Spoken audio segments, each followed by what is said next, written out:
Okay. I'd like to call the Policies and Priorities Committee meeting to order Monday, May 13th, 2019. Approval of the agenda, please.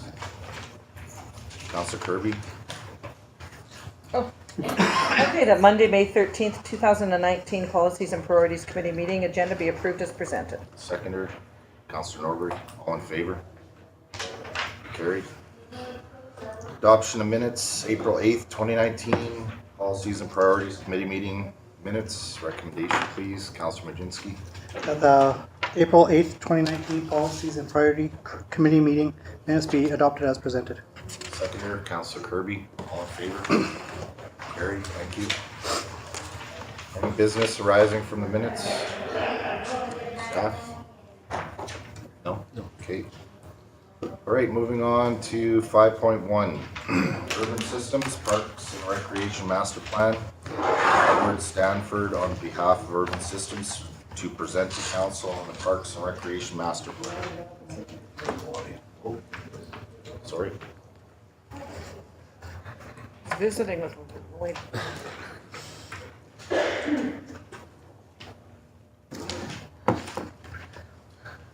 Welcome, Edward. Come have a seat here. Yeah. Good day, sir. Can I sit here so I can see the screen? Absolutely. There's another TV right up there too. Oh, good. Even better.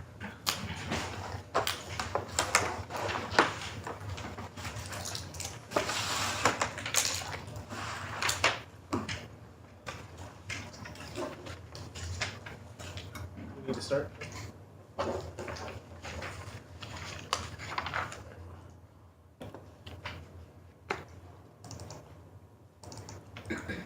Here, I'll give you the mouse.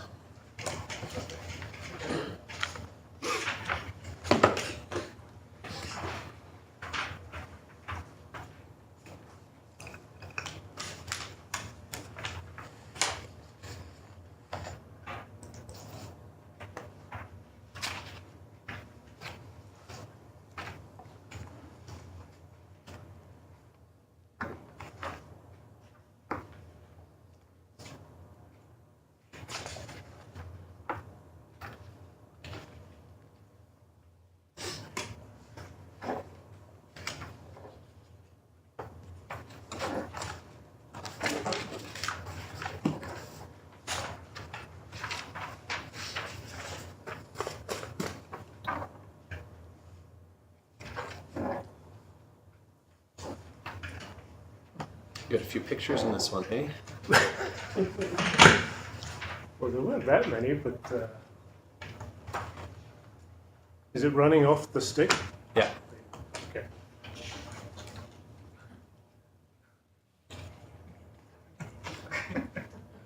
It's you tonight. You go ask me later.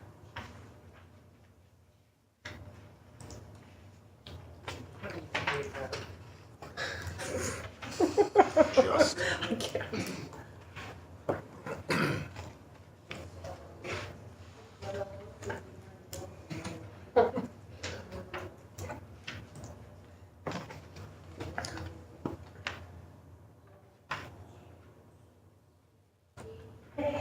Mouse is going everywhere except where I want it to go. There we go.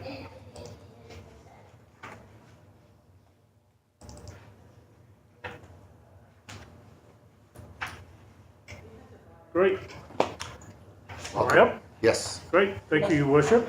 My name's Edward Stanford with Urban Systems. I've lived and worked up in Fort St. John for the past 19 years, and I've had the privilege of working with the District of Tumbler Ridge for all of those 19 years. So it really is a pleasure to, A, be a part of your first Parks and Rec Master Plan, and have the privilege of sharing it with you. So we're going to run through the agenda, but first I want to thank a few folks. Joy McKay, Roxanne Trudeau and Stephanie Rowe have been, with your staff, have been absolutely fantastic to work with, a wealth of knowledge, and they really were. Any questions we had, any help we needed with doing the plan, they were there to support us, so it was great. We're going to run through the agenda. I'm going to give a quick background to the master plan, talk a bit about the community engagement that we did. Quite an amazing, for a community of this size. I don't know what you folks did with Joy to rally the troops, but this community came together like nothing else we'd seen. So the participation was just incredible. And then we're going to go through some of the key findings and recommendations.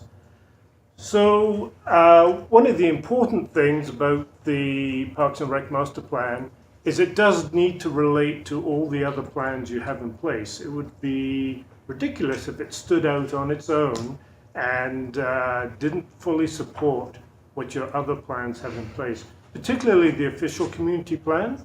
And I know we're a little biased because we helped the district with its OCP, but a big part of the OCP was being addressed and predominantly around providing a range of recreational resources to meet the needs of a diverse population and promotes an active and healthy community.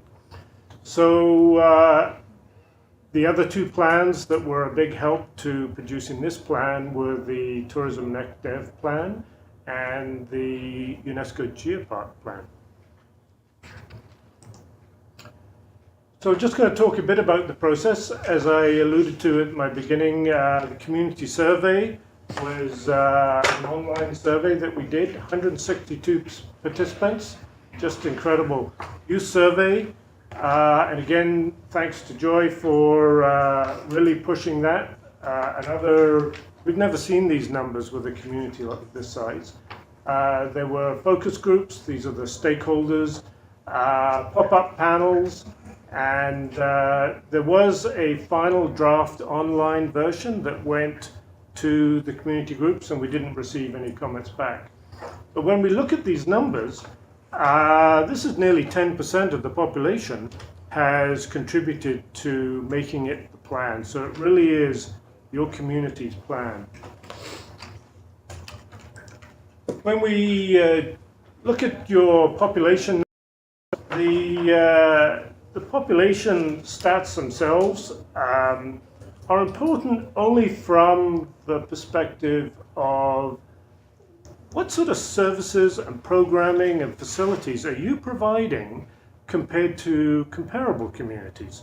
So it doesn't matter whether you have 10,000 or 4,000 or 2,000 people, it's what services are you providing today for that population. So as I say, the census data itself is only important for a comparable. When we dig a little deeper, you have some really interesting stats here, which help, I think, frame up where your OCP is, where your strategic plan's going, and certainly where the Parks and Rec plan goes. So you have a growing immigrant population. You have a population with a higher income range than the average in BC, and you have an increasing number of families moving to the community. So it's culturally richer, and this means there's diverse needs. These higher incomes means some of the programming that you're providing, don't be shy about some of the costs that you're charging for those programming and facilities. By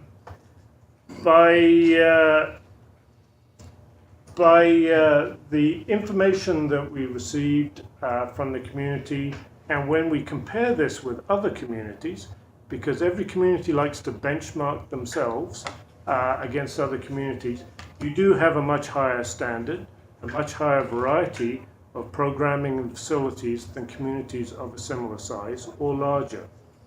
And again, with the disposable income that your average residents have, then they can afford the facilities that are being provided. The community input was absolutely, we were thrilled, and this makes for a better plan. Certainly the volume of information that we got back on the surveys where people were rather than just ticking a box, they were adding comments as well. And where we are amalgamating that data, then we can have a broader analysis of what's needed.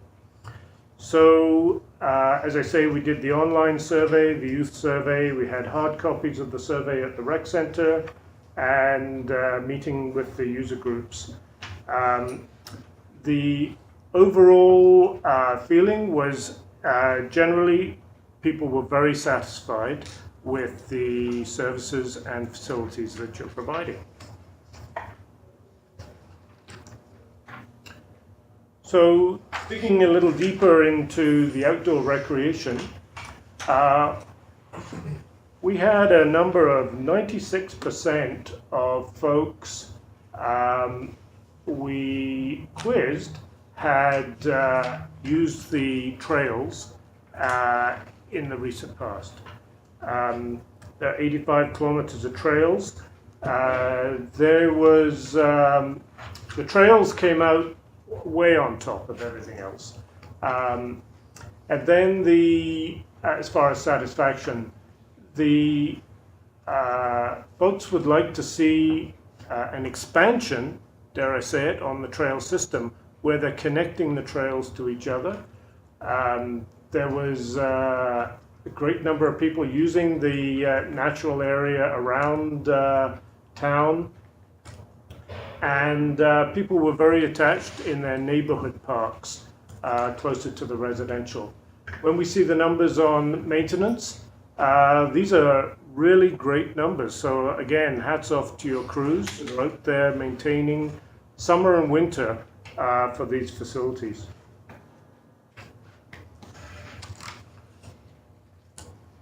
So some of the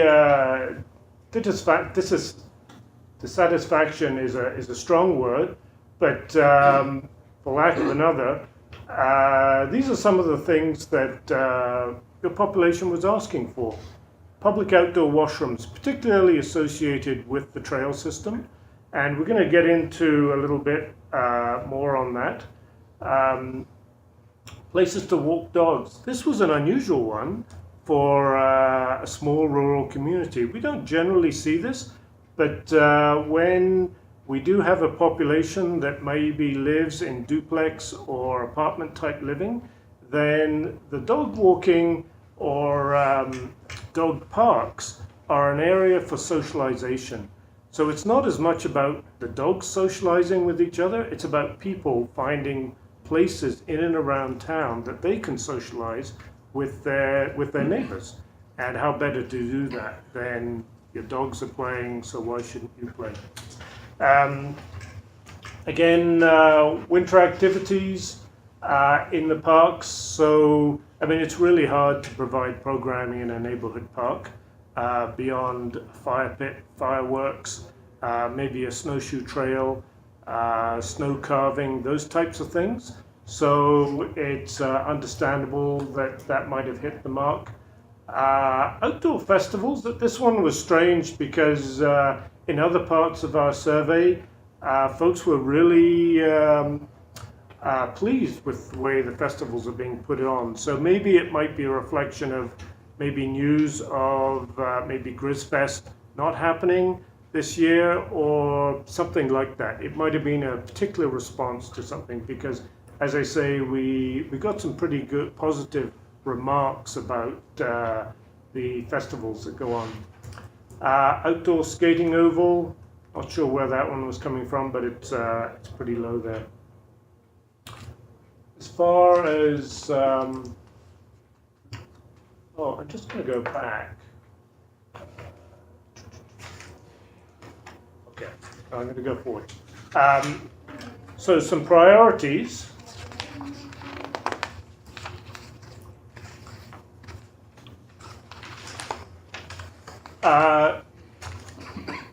So folks wanted to see, although there have been great investments made in playground equipment, they wanted to see that carry on, and many municipalities will wait till equipment is old and decrepit and then replace it, rather than some ongoing replacement program. So obvious things, particularly when people have come from maybe larger urban centres, there's always a demand for garbage cans, dog poop bags on the trails, those types of things, and then they can sort of help clean those up. Again, with the trails, the bear walks, very, very popular. Want to see more of those. Don't necessarily have to be built to a very high standard. We will get into that in a little bit as far as where that could happen. Indoor recreation, the highest satisfaction, the swimming drop-in. The only real challenge we heard about the swimming pool is that sometimes swimming lessons are just way too popular and it's hard to get your kids in. But those that do get in and part of the program, very, very popular. Indoor festivals, again, a very high number for the community, as with the adult programming and youth programs. People absolutely, what came through, not just at the recreation level, the library shone above everything else in as far as comments, and we could have probably slanted some of the questions a little heavier to dig a little deeper as to why, but the library, as far as public comments, was very, very popular. There were some comments, and we're going to see that a bit later, about the gym and needing to see some refurbishment. So again, the library, here we go, the aquatic center, the arena, recreation facilities, indoor play park, all very high numbers, and something for council and staff to be very proud of, to get this sort of feedback on the facilities you have. The library really shows as being a hub of activity, and where a lot is happening. There were quite a few comments about maintenance, and we're going to get into that as well. So the dissatisfaction, the Rock Pit Gym, it really came down to the information about its size, rather than too much dissatisfaction pointed at the gym itself. This is a challenging one for all municipalities to get into. Whether it's the municipality's role to be providing gym equipment, especially if a private operator wanted to come into the community and set up a business, and then they would always see this as competition. So it's something to keep front and fore when considering making investments into gym equipment. Again, maintenance. So this is nothing against how clean or safe or how well maintained the facilities are. It's really around recognizing that your staff are trying to keep an old facility clean and maintained. So it wasn't around, as I say, safety or cleanliness. It was really it's about an asset management question as much as anything.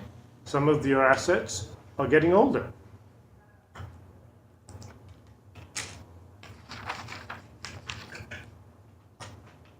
So some priorities. The indoor track, there isn't a community of this size that I know of that has an indoor track. So, but that's not to say that there aren't opportunities for places, particularly for people to walk in the winter, for seniors to get out and recreate, and maybe it's a little route around the main floor of the rec center, those types of things. So maybe picking points that folks could be doing a route, and that's really where that comes from. Certainly the bigger fitness and weight room, I did mention that health and wellness is a big part of some of the respondents we got. And so if the district wanted to go towards a new gym, then that's a possibility, or to seek a partner that wants to do this as a business opportunity. This one was interesting, child and youth fitness, so programming for that. They recognized that this is important, and the district has many programs that they're pushing for that, but there is a demand for more for their children. And again, it might be the nature of the survey being done over the winter months, and when kids are in the house a great deal. If we'd done this survey in July, August, I suspect we wouldn't have got the same numbers of results, but that might not have shown up as well. More and better adult fitness, sports activities. I think looking at your recreation program, you have a pretty amazing diversity of fitness programs for adults. But anyway, it's part of the information that we get back. So with help of staff and the community, we came up with a vision, and I'll just read this out. Parks and Recreation in Tumbler Ridge support active community with diverse interests, where well-being and accessibility are priorities. Tumbler Ridge offers year-round recreation opportunities for all ages and abilities.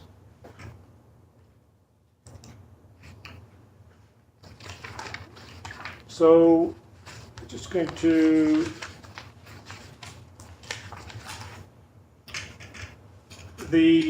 so this vision, the way it spells out, is having a balance of year-round activities, recognizing that sometimes it's harder in the winter than the summer, but we do have 6 months of winter, so trying to find opportunities for folks to stay fit in the winter is a challenge for northern communities. The recreation options meet the diverse needs and interests, and this goes back to a high percentage of families that you have in this community, and a culturally very diverse community as well. And maybe when one is thinking about recreation opportunities in the future, playing off those benefits that you have. So maybe sports and activities that the whole family can do together, rather than specific just to youth or just to adults. Again, the cultural element comes in, and sometimes it's pulling those cultural groups together individually and find out exactly what their own individual needs might be, and that pairing some of those up might be an opportunity. And it could be festivals, it could be arts and craft related. Again, the connectivity of trails. Folks really love the trails you have. They want to see a better network of trails. And some sort of trails master planning is one of the recommendations. Trails master planning is, to access many bike grants particularly, is a must when one is doing those applications. Enhancing tourism potential. So recognizing certainly on the mountain bike possibility, this is a group that likes to spend money. This is a group that spends more than one day in town. And so it's interesting, we didn't start off looking at tourism opportunities, because most Parks and Rec master plans, you want to address the wants and needs of your own community first, and then the tourists second, and that'll be a bonus when they really appreciate what the services are being provided. Priority on sustainability. So this goes back to many of the goals that you have in your OCP and your vision. High standards of maintenance. We've talked about this. There was a great appreciation for the cleanliness of the parks and your facilities. It's just recognizing that some of them are getting a little older. Linked to Indigenous history and culture, and here's another opportunity. Certainly, you have a good percentage of the population with Indigenous roots, and it's worth trying to recognize that in a very new community. Edward, excuse me, I just need we're just at the 15-minute mark. I just need a motion to continue the motion, please. Councillor Kirby, thank you. Second. Councillor Majinski, all in favor? Thank you. Okay, I'll talk faster. Sorry. So here's a brief overview of the parks that you have. The sort of taupe-colored ones, these are areas that haven't been developed yet. The real recommendation here is that you, as those get developed in the future, ensure that there is a park associated with all those. You do have a lot of parks and recreation facilities for a community of this size. That's not to say, as new subdivisions get developed well into the future, and this is a 20-year plan, just because you have enough parks today, doesn't mean that the folks that are moving into those new neighborhoods, they should be within roughly a 400-meter walk of a neighborhood park. The other one that had a bit of focus was in the bright blue here, and it is, what's the name for that?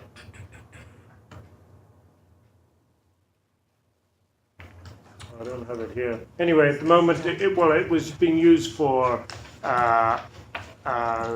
wind turbine storage. Great opportunities there for maybe some sort of festival destination place. One thing that was recognized that came up was a sort of lack of parks naming. And it might be something to think about in the future, getting some names, polling neighborhoods, and seeing how people are attached to those parks, but also I'm sure you have policies around naming, and think about having a name for each one of your parks. Great idea. Multi-use trails, just run through this quickly. The walk bike, 2.5 meters wide, so with a gravel edge to it, and that just helps with the maintenance, with the grass cutting and things. The bear walk trails, as I say, very popular, 1.5 to 2 meters, so similar to a sidewalk. It was appreciated, those ones that are paved, but they don't have to be paved. There was quite a lot of asks for lighting along these trails. One thing that we would recommend is that there not be lighting all night on these trails. And that they could be on some sort of timer or activated as somebody wants to use it. Just recognizing that those residents and things that back on to the trail do not want lights necessarily in their backyard all the time. So just some things to think about there. The nature trails, again, 0.5 meter to 3 meters wide. And the 3 meters is really about clearing. People don't want to be walking through the bush and be scratched on the face, and have a sort of a mowed row either side of the trail. There was quite a bit of discussion around having washrooms along all the trails. These do not need to be flush toilets. They could be a pit toilet type design. You have a great wayfinding and signage program in town. One of the recommendations is that be expanded to the trails, so you have a template to follow there. And finally, the ATV priority trails, and these are very successful. ATV riding came out way on top, certainly with the youth, of what they like to do. And I know it's always a challenge getting from town out to some of the trailheads, but that's one of the challenges. So we're not going to go, this slide's slightly hard to read. There are actually 4 pages of implementation. But what we want to do is spell out a sort of timing on where these could be happening, stuff that happens immediately, stuff that is just regular maintenance, stuff that could happen in the medium term and long term, and also associating a rough budget. So relative costs below is less than 100,000, median is 100,000 to $1 million, and then over $1 million is the high. We did also look at the community center, and there were 4 options, which got dropped down to 2, and I understand your architects are looking at another option where they're combining all the other information that they received.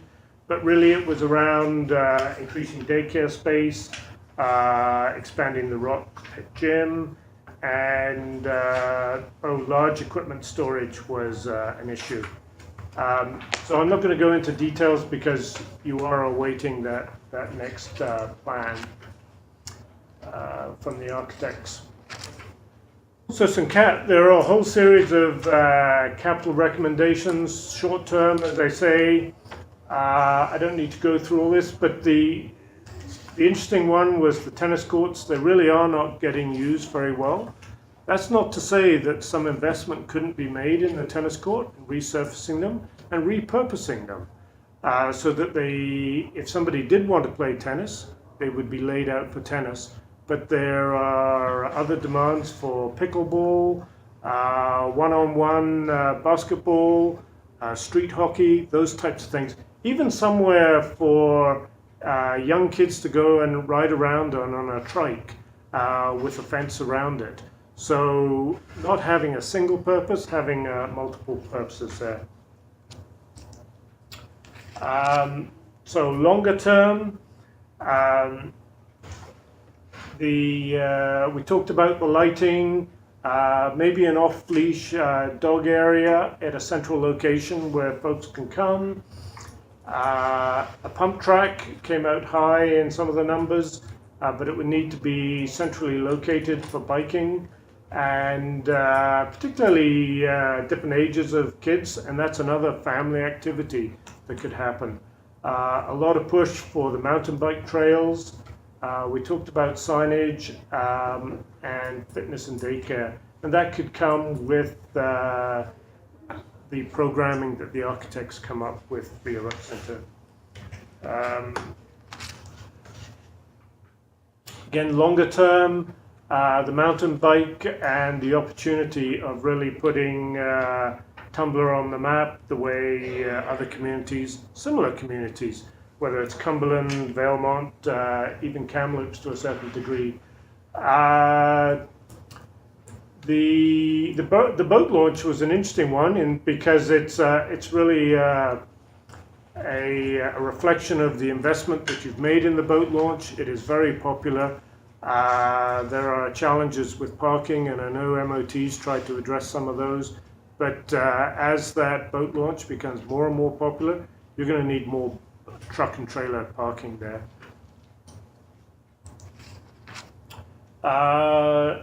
The library, again, but you know this, the library is very popular, and the opportunity for conference types facilities, so you're not reliant on hotels all the time. Recognizing, as I said at the beginning, the investments that you're making should be for residents first and for visitors second.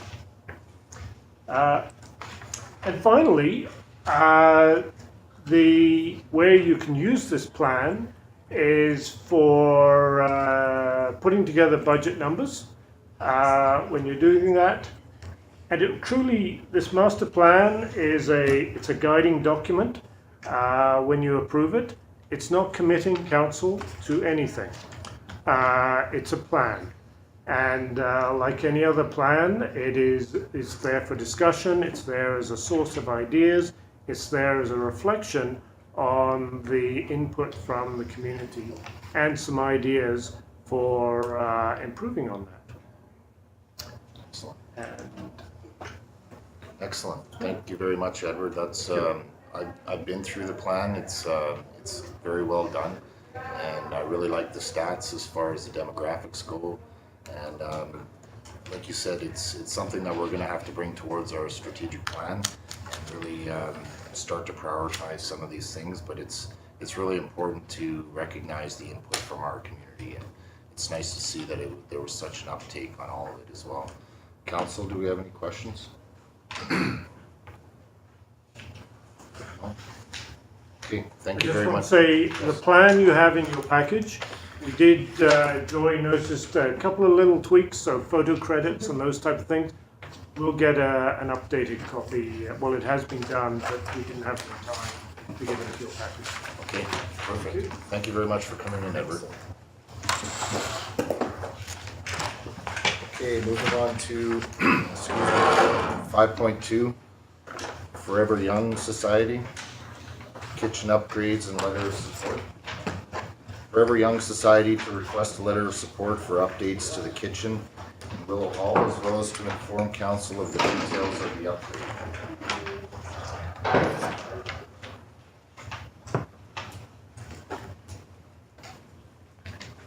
Welcome.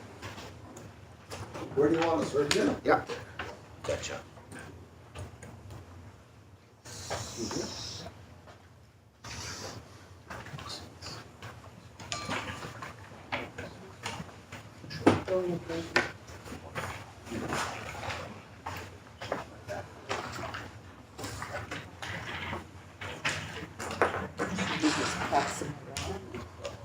I thought that it was good. Ask Elaine where we should go. Thank you.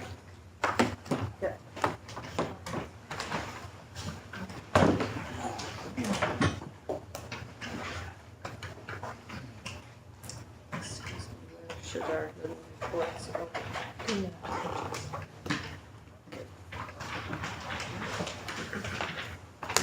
Welcome, everyone. Thank you for Thank you coming for in. having us. Absolutely. While the papers are being passed around, I'll just introduce our group. Please. Our president, Glenn Miller. Glenn. Our recording secretary, Maureen Salas. Maureen. Debbie, the second one over, is our treasurer. Debbie Robbins. Director, Lloyd Henberg. And Sylvia DeVoe. Thank you.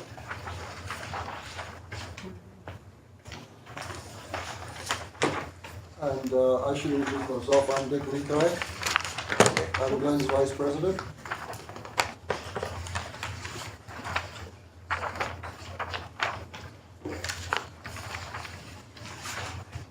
Perfect. Floor is yours. What we put together on paper was a description of what we do. Like I took a snapshot of 1 month of the year and the activities that we have at the hall, what we do there, and how we accomplish it, sort of thing. Also, there's an attached bulletin or calendar for the month of activities as well. And then behind that is our basic plan for the main purpose of us presenting here today, is what we have planned for the kitchen area of Willow Hall. There's a block drawing that kind of lays it out. I tried to make it so it was legible and give you an idea of what area of the kitchen we're going to try and upgrade. We want to change the flooring from carpet, which we don't like in the kitchen, to a kitchen or bath plank flooring. And we have a contractor in Fort St. John that has assisted us with picking that out and deciding how that should go. After the flooring is done, we want to install a gas burning stove. And we've contacted MR Maintenance to do that. So he's all up to speed for requirements for the town work. He's going to do the gas line modifications required. And we've contacted a contractor, Chet Ridge, who's also a licensed contractor. He's going to assist us with the carpentry work to install a exhaust fan over the kitchen stove. I made a note on the bottom of the page there. His exhaust fan is going to be dimensions of 20 by 30 inches. It's going to be a stainless steel hood with a 500 CFM exhaust fan and a couple of lights. So I've been talking with our fire chief, and he wants to review that with us once we have those specifications, so we'll do that. And then we have a contractor that's going to assist us with expanding our kitchen counters and some overhead storage area like cupboards. And DNS Electric is going to help us with the electrical work to install the electricity required for the stove and a couple of additional duplex counter plugs on those additional counters. Excellent. So basically, that's our plan. Is there anyone that wants to ask any questions? Is there anything that we need to explain further than that, or? Yeah, I appreciate the info for sure. I got the pleasure to come and visit you there a couple weeks ago, and it certainly seems to be a makeshift kitchen area for sure. So these upgrades would definitely improve the capabilities of the hall enormously for sure. Whereabouts, my only question would be, whereabouts are you finding the funding for this? Financing? The financing? We've made applications to several grants, and if we get 2/3 of what we ask for, we'll have enough money to complete the project. Perfect. We've applied to Northern Development Initiative Trust. They've received our application. We have not been granted yet. Right. I think the date for their grant decision is the June 24th. That's probably why, that is exactly why we've put our beginning date for this project somewhere around the end of June or beginning of July. By that time, we'll have the required funding in place from those grants that we've applied for. There's some overlap, but it doesn't matter as far as I'm concerned. Grant is a grant. So we'll use whatever. They all require spend and reimburse. So that puts us in a position if we apply for 10,000 and use 3, they'll pay us 3. Right. You know, you people all know how that works better than we do probably. We've been learning as we've been going. So that's why we've applied for several locations for grant assistance for this project. We feel confident we will be able to finance it Excellent. by granting. Okay. Council, any other questions? Councilor Majinski? Thank you, Mayor Bertrand. I have one question about the stove here. Is that gas or electric? Gas. Gas. So will you have fire suppression system, or is there one existing? No, Is there- we're under the threshold required according to the fire department because it's a 24-inch range. So it's not a commercial style kitchen installation. It's Okay. more of a homey. Okay. So all that Dustin wants to do is come over and review the exhausting system, and he will assist us at that time as far as additional fire extinguisher required, CO required. He'll go over that whole installation with us and advise us as to what we have to add to make that kitchen correct by what do you call it? Code. Okay. Councilor Majinski? One other question. Is there going to be a deep fryer at all, or no? No. No. Okay. So, Just because I we're was seniors, we wondering. don't allow deep frying. The only reason I was asking because of the Yeah. plank flooring and. That's and- exactly the same yeah. question that Dustin asked. Was there going to be any frying going on? Yeah, just because I guess plank they gave flooring you is the no same- good, gave especially you if the same it's. subject. I think we've got pretty good control of our organization and our 160 membership. We're going to eat healthy. We're not going to have deep fryers. Period. We just cut it off there. Excellent. I said, hate to see who they're gonna have to do the cooking. Do you? Councilor Lehman? Thank you, Mayor Bertrand. The only thing I'm wondering is, why not just go through the wall instead of through the ceiling for the fan? The answer I got from the contractors, we had 2 contractors come in and discuss that issue with us. The building has stucco on the outside, and both contractors had the same comment. I hate going through stucco through the wall. And besides that, the one contractor said, if you're exhausting any kind of vapors at all, it's going to show out there eventually. So they both said the ceiling and through the roof is the way to go. and put a roof cap on it after you get up there. Disagree, Councillor Lee.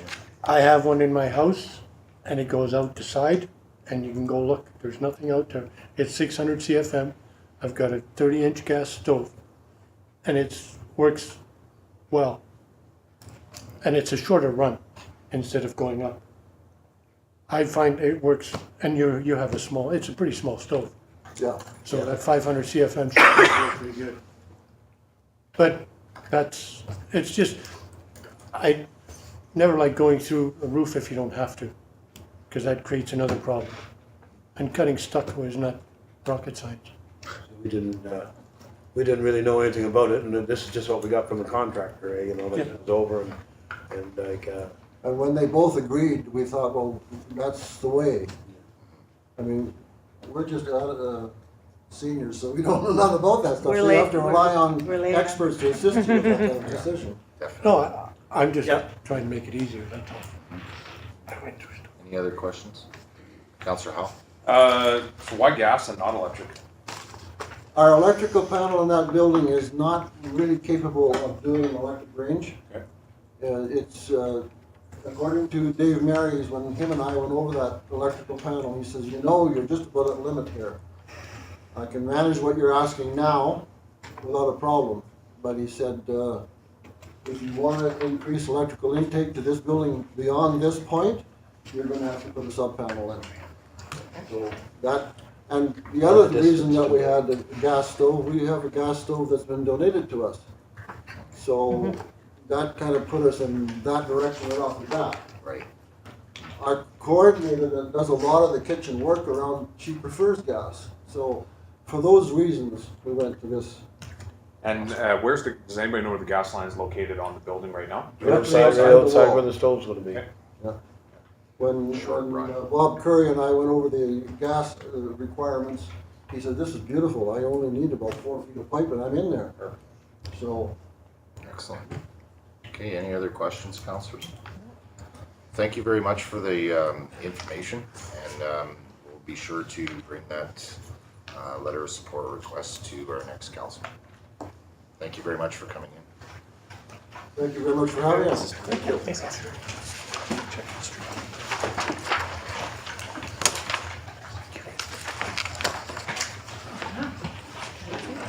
Okay, next up, 5.3, I had a lot of help. Tumbler Ridge Geopark, Geo-Interpretive Center Project, Sarah Gamble on behalf of the Tumbler Ridge Geopark, Global Geopark, to present to council on the progress of the Geo-Interpretive Center project and seeking support to move forward with the proposed concept. Welcome. All right, hello, Councillor Howe. Can I just pass this to you if you guys want to take one and pass it around? It's what will be on the screen. Not sure where it is. Jordan just checking the stream. Okay. But anyway, it's the same thing, it's the same 3 slides, and the little one on top is the same as the back side, so then you can see both at the same time. I didn't intend to print two-sided, but you know, instead of printing a whole bunch more paper, I just thought we're sustainable here. You can look at the little one too. So, that's okay.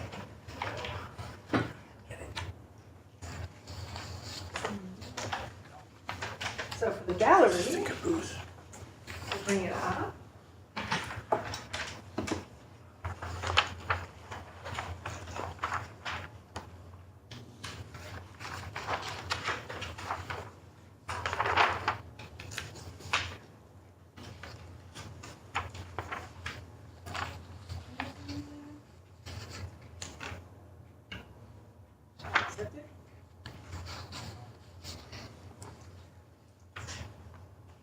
Select your updates for you. Sure. I clicked on the file.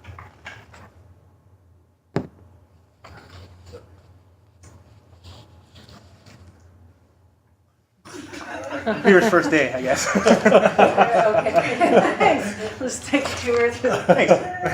Yeah. All right. so I think the second one is a little bit easier to see as kind of a high level, and then we'll jump back to the floor plan, but you guys all have a copy of that. So yeah, I wanted to come and present to council. I think we're at a stage, we've had our initial concept designed by the architect, and I would say it's more complex than what we initially envisioned. So when I presented to council, the former council, I brought a concept and received support to move forward, and we did. Since then, we've received $358,000 in funding from the BC Rural Dividend Fund, $148,000 from NDIT. I presented this weekend to the Lakeview Credit Union for $10,000, and we've got another $5,000 in for funds with Shell Canada. And what I'd like to do, so we have enough money right now to build a portion of the project, but I wanted to give you an update before we look for more money, make sure everyone is on board and supports what's come back to us. So my initial concept that I presented was refurbishing the caboose, and so maintaining the rail exhibit, but just updating it, so upgrading the interior, so some of the windows don't close anymore, and so making it weather safe. And just making the exhibit more modern. So we're telling the story of the industrial history of Tumbler Ridge there, and we've received support from the Tumbler Ridge Museum Foundation to go forward with that. So they would be working together with us on that project. And then to create other interpretive aspects on the property so that we can tell more of the stories of the biodiversity and the geological history and the cultural history, which links back to the master plan. Well, on that Indigenous and First Peoples history, because we have the non-Indigenous history told quite a bit in the community center. And this was based on some recommendations from UNESCO on our first Geopark revalidation. And this concept and the money in the bank was key in our green card revalidation from this past summer. So my initial concept was to put an espresso bar in the back of the caboose, and this is looking at sustainable funding for the Geopark in the front half of the exhibits, and then to have an exhibit building with interpretive gardens that involve native plants that teach people about the biodiversity of the area. We wanted to create a gathering space where it's pleasant to sit outside and extend that as long as possible, because as we know, it's a short summer, but whatever you can do to maximize solar gain, minimize wind, those types of things, it really makes a difference in being comfortable outside. And then also to draw people, so that was kind of the basic requirement for us to get that green card, but really to draw people from just stopping in at the visitor center and getting gas and heading out to go do things in our town, but to get them to cross the street, go towards the downtown core, and then eventually refurbish in between I call it Vinnie's in the liquor store. I don't know if there's a name for that walkway, because it's not Vinnie's. It hasn't been Vinnie's for a little while. But that's not part of this project, but just the idea is to draw people into the downtown core. So once they're there, just make those little steps, and then they start seeing that they should go, pick up some beer and some bug spray and maybe get one of those chickens from Fresh Mart, but just getting the more traffic into the downtown core. So the aspects that we've already started working on were 3 displays within the visitor centers to tell more of our region about it. So Dawson Creek, Chetwynd, and Fort St. John have all agreed to put interpretive panels in their visitor center for us, and so we've actually already chosen our design consultant, and we're in the process of developing those. So we have the agreements in place with those visitor centers. A mobile interpretive component was added. So the original concept was kind of a tiny house idea. Doug told me I'm not allowed to use the word tiny house, so it became the mobile interpretive center, and that there would be issues from a bylaw perspective with not having the caboose is seen as mobile. Those of you who operate cranes would know how mobile it is, but it's still kind of in theory can move, and so having a mobile tiny house style interpretive center, and the mobile caboose wasn't really seen as kind of a permanent piece for occupying property. So we went with a fixed spot, but the type of fixture that you can see on the left-hand side of the diagram there. So that is the interpretive kiosk, which sells gelato and espresso, very simple. And then that has staff that can provide an interpretive tour around the site. So we gave these, and so that interpretive mobile component, we're actually working with the Museum Foundation right now to see if the trailer that they have could be used for that, so it could become a joint project where we're doing more education outreach for both the Geopark and the Museum Foundation. If we don't end up using that trailer, we do have money through the BC Rural Dividend Fund to do that. So that's kind of the other components. So this is what our architect came back with when we gave him the requirements of the project. And so we'll just go over, so on the far left-hand side, you see that interpretive, kind of the place where you come in. You'll note there's kind of a track design around it. So we wanted to incorporate the, celebrate coal mining and the industrial aspects of our community. So we were kind of talking like a siding, like a coal loadout siding. We don't want it to look entirely industrial, but the idea is you have that track and it works with the caboose, which is more or less a fixed fixture there. And so people are encouraged to walk around clockwise, and so those brown structures, this is just a concept that might not, this isn't the final design, right? So just picture them as placeholders. Those are called interpretive pods, so people walk through them, and they kind of go, through time. So let's talk about how the rocks formed, how the mountains build, where the dinosaurs came in, then when the people came in, and then biodiversity as they go through, and they finally finish in the recent history in the caboose with the industrial history. There are sides that pop up. So that's what those awning style attachments are. That's for pop-up market space. So that's open to the public to create market area or other kind of alternative uses. And on the far right-hand side, you'll see a clear awning. That's been proposed to be a public stage, whether that's for music or for just speaking events for teaching people about the Geopark, but that could also be pop-up market space. You'll note the track kind of goes around the caboose as well, so recognizing that we tried to make the caboose accessible, but the dimensions of the interior of the caboose just weren't really going to work with the height and the length of ramp you'd need, as well as the inability to kind of move through that narrows. So we are going to ensure that there's a full interpretive experience on the outside as well, so that if you have a wheelchair or a walker or a stroller, that you're not missing out on the interpretive piece. One of the biggest things that we're working with is that it's the current site is the Hartford Memorial Gardens.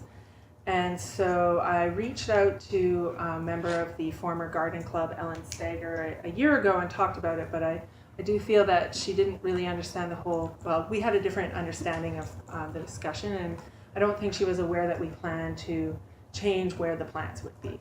And so we've met with them again, and I think it came as a bit of a surprise, and I think that there was concern that something that they created is going to change. And we certainly don't want anyone in our community, let alone our seniors, feel that we're taking what they did when they were younger and trampling over it. And we definitely respect the Hartfords. They were educators. They were stewards of native plants. And so the concept to me really fits in with their memory. So in talking with them, if you look on the left-hand side, so components of the garden that were really important to them, the rock and the trees. So I would invite any of you to go and have a look at the property. So you'll see that there's a main bed in the middle, and there are two big trees there, and there's also a large rock. And they felt that those were significant aspects of it. So the seating on the left-hand side has round benches, and the rock is put on its side there. Kids can climb over it, whatever. So we're incorporating the rock into the design. And then there's a single tree in the middle, but it's really two trees, and while it the initial concept didn't have that for the potential of blocking the stage view, but on the other hand, we can work with seating and things. If it's the spirit would be maintained through those trees, and if that would make our community members happy, then I think that that's a compromise to add a little green space. It's a little bit more maintenance in the fall, but again, it's working with what the community will support. So that's an ongoing conversation, and that's something that we've gotten to. So I can't say that they wholeheartedly accept that, but these are the pieces they've given us, and this is what we're coming back with. So hopefully by maintaining those things. The other aspect that was important to them was allowing kindergarten students to plant at the site, and actually continuing that was always a part of the plan. So certainly has potential, although planting this year during construction is, you don't want to see the kiddos go to find their flowers in August and they've been plowed down, or whatnot. So just so for a year, maybe 2 years, it'll be on pause. But I have actually reached out to the community garden to see if there's a place that we could get the kids planting for this off year, so that the teacher who regularly does that doesn't lose a year. I'll just say 2 more aspects to talk about, then if you have some questions. So one of the biggest things that we talked to the architect about was the wind in that spot. It's one of the windiest spots in town, and so to make it a comfortable place to gather, we talked about arranging the site so that there would be wind breaks. So there is a wall around the outside of the property, but the wall is actually only a partial wall. So if you look at what's gray on the diagrams, kind of in the view that's up there, you'll see that wall, and that's just to demarcate the area that you are in the interpretive center. It's also, if people are there with their young children, whatever, it kind of helps with the wrangling. So we're talking about a wall this high, so lower than that, kids and people jump over it. Still not a visual barrier and not high to make it feel restricted, but high enough that it's not just a pop over and then walk in the flower beds sort of situation. I'll put this on the next picture for everyone in the gallery. So when you look at it afar, so what you're seeing here, so these are the interpretive pods, and if we get support to go forward, these will be further developed. So that's kind of a placeholder. They're not going to be shipping containers. That's kind of this is a high level concept, and the next phase of the project is to spend money on developing that. We've received confirmation from Northern Lights College that their construction, the Dean of Construction is going to work with their construction class at Fort St. John to build these. So the students will be building these for us to minimize our costs, and they can be built at the campus and then transported onto site with minimal cost. And then in between the pods is clear panels to allow for that windbreak, but also allow for the overall feeling of accessibility. We don't want people to feel like we're building something that people can't come in and experience. And then on the exterior of the site, if we go back to the overhead plan view,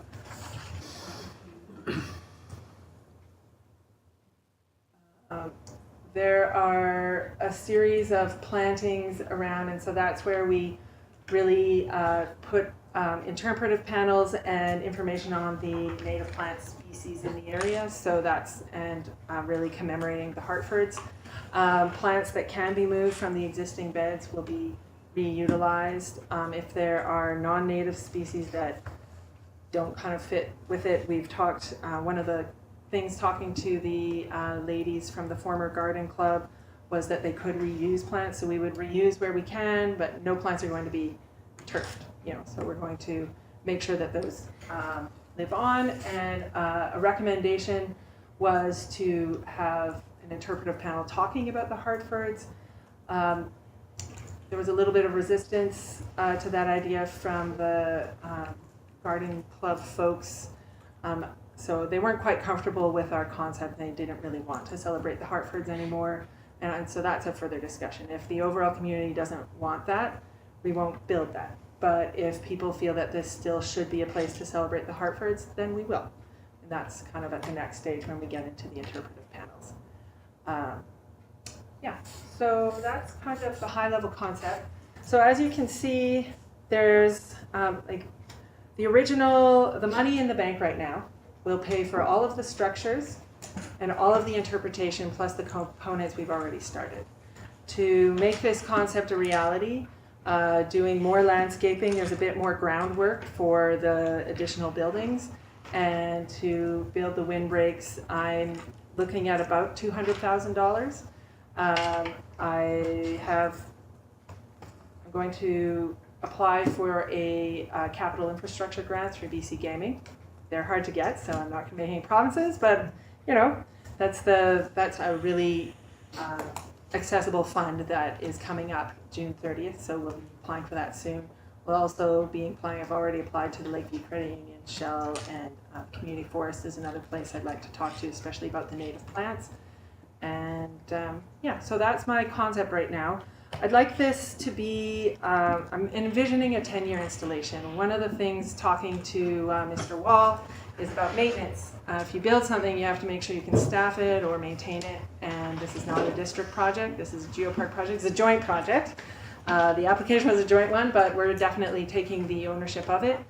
And right now we have a 3-year lease in place and only a year and a half left. So I don't want to build this project if we're not going to be able to continue it. And so that's my presentation to you folks here, is to get your overall feedback and your thoughts on going forward with further funding for the final landscaping and the windbreak components, and what you think about my concept as a 10-year project instead of a year after we get it in the lease lapses. Most definitely. If this was to move forward, we definitely have to be looking at the longer term, either a 10-year lease or even sell the property. So, thank you very much for coming in and showing us the concepts here. I like this idea. It's much more than I envisioned, most definitely, but it really, when you think of an interpretive center, it really incorporates an interpretive trail around to learn about it. My only question is, how did we go from the concept of refurbishing the caboose to going to the architects and coming up with this concept, which is 200 under budget? Just curious how that process went. So we always had we had the outbuilding from the beginning. So we were going to be using the old visitor center, and then it was deemed unsafe and removed. So we were going to be rebuilding a building from the beginning in my presentation. So now we have the interpretive pods, and it was just seen that the caboose wouldn't, so the caboose was the original idea with the espresso bar, and some of the funding is tied to the ability to earn funds on our own. So just, you know, some of it's fairly loose, and some of it's like, if I don't buy an espresso machine, I don't get $15,000 for it, right? So that's how we got to 3 outbuildings instead of 2. So the mobile trailer was also going to be more or less a building, and now we've kind of made it more of a trailer. Still attractive and still going to all the outreach events. We do have money for staffing for that for the first 2 years, and the kilometers and per diems and all of that. So I guess what I would say is the architect, so the architect was in the budget from the beginning. He came back with a more polished concept. So he's the one who made it a bit, blame him. I have the original, his original presentation on kind of all of his inspiration and all of that. I mean, it's up to us.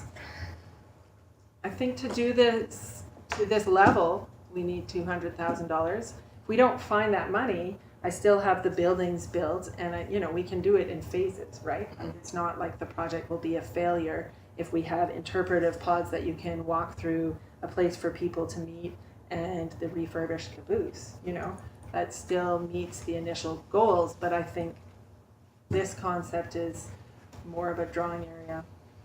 The other thing is, when we talked to him, we let him know that we're going to get a grant for $18.3 million from the feds and the province. So I said, you know, it'll take 3 years minimum for Mr. Wall to build that. So, you know, there's not overlap for those 3 years. If we don't get the building, we have this. And from a UNESCO perspective, we're telling all of the different aspects of our territory. If we do get that fantastic new building, then this is pretty easy to repurpose. Like, you can change the interior of the displays, right? And, you know, just expand more on that marketplace concept. But it's acting as a jumping off point to get people to go to the different areas of the Geopark instead of just a full-blown museum, which is what the other building would be. So it's not duplicity. Okay, and then my other question is staffing. What kind of staffing would you be looking at for this area? And again, on maintenance, this would be considerable maintenance, I would assume. What kind of staffing needs are you going to be looking at for that? So we have funds through the BC Rural Dividend for staff for the first 2 years of operation. And we're looking at just one person is going to staff it, but we also apply annually for summer students through the federal government. So we have kind of a 5 month of the year staffed position there, and then the espresso bar is only open as a summer location, and then we can have people go from the visitor center or the permanent staff to do interpretive walkthroughs. The gardens, the key there is mulch and lower maintenance. So right now the garden beds have a lot of ornamentals. Some of them are native and some of them are non-native species. And while we certainly would like to preserve a small area where you can have that kind of, you know, the columbines and the honeysuckles and whatever, we just frankly don't have the manpower to weed that volume. And so looking at more kind of trees and shrubs and telling those stories and mulching to minimize the labor. Okay. Council, any other questions? Councillor Nobre? Yeah, I'll make a comment, and so it has to revolve around the Hartford Gardens. Because I've had a couple of people come up to me, express their concerns of the loss of this piece in the area. So before I get into that, did you show them the proposed concepts with the use of the rock and the trees? And So I received this updated one at 4 o'clock today. okay. We've communicated that to them, that we were going to redraw it. So no input. No input yet. Go ahead. Yeah, so no input. Fair enough, because and this wasn't just from Garden Club members. Other members of the community felt it wasn't. It was, yes, a large part of the concern was the Hartfords, but also that area was designed and created by volunteers, and they, you know, if you put in your own hard work and sweat in an area, you want to make sure that it's still there, or we can save as much as we can to show our appreciation for the volunteers. So, yeah. So I guess with that, I'll wait. Thank you for involving the stakeholders early on, and I hope they'll have more positive feedback from your proposed changes to incorporate the Hartfords and the volunteer work that was done. I think that's important. So if we get support from council on the concept, we're going to set up in the community center with some drawings for a week, on and off. You know, not every day because we have a limited team, but we're going to spend some time just being present and engaging the community. I mean, at the end of the day, if the community doesn't want us to build this, it's a lot of effort. I mean, I've put a lot of effort in so far.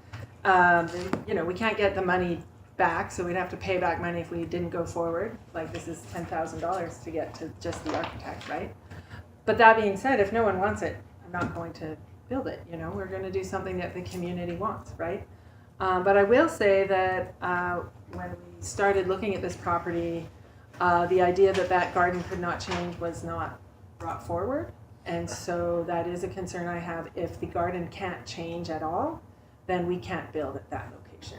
And that's something that I, you know, So we're trying to work and meet in the middle, and I hope that that is something that'll work for our stakeholders. Councillor Majinski. Thank you, Mayor Bertrand. I think there's definitely room for collaboration. Maybe it'd be raised garden beds or something like that, but that's down in the future. But my main question is, with these pods, or the interpretive pods and the espresso bar, they'll be locked up at night, and will they be closed off during the evening, or will it be lighted?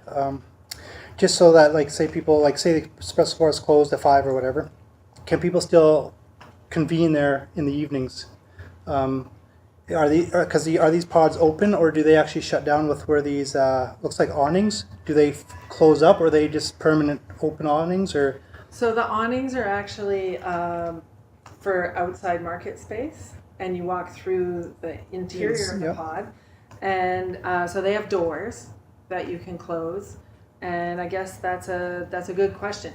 So we're not there yet as to lighting. I'd envision when we're not there for it to be open. To what extent, I'm not sure. Councillor Majinski. Thank you. I just because of the winter months and stuff like that, and this looks like it's going to, like, because it is in a windy area, it is fully enclosed. I could see the leaves, the snow drifting in and compiling in just because of where it is, and especially with those the glass panels as wind breaks, almost it's just going to filter in. And that's why I was wondering if it's going to be a year-round use, because even if it is an espresso bar, you could probably use it as a outdoor event in the wintertime, as a hot chocolate venue or something like that. But I mean, maintaining a path in the winter is totally doable. Looking at clearing the whole space would be something that we would probably need support on, because that's just not something that we have the equipment or the experience or the manpower to take on. Go ahead. thank you. That's why I was just wondering about the walking area and what it's going to be made of. Is it going to be solid concrete, or is it actually going to be shovelable, or like these? You said they were like the rail ties, the slats or whatever. If they're completely different material, or how that's going to be done. So it's a stylized concrete for that, but the interior we're looking at, I call it playground material. It's that kind of rubberized, recycled tire stuff, and it's pressed in and solid. Like, is it?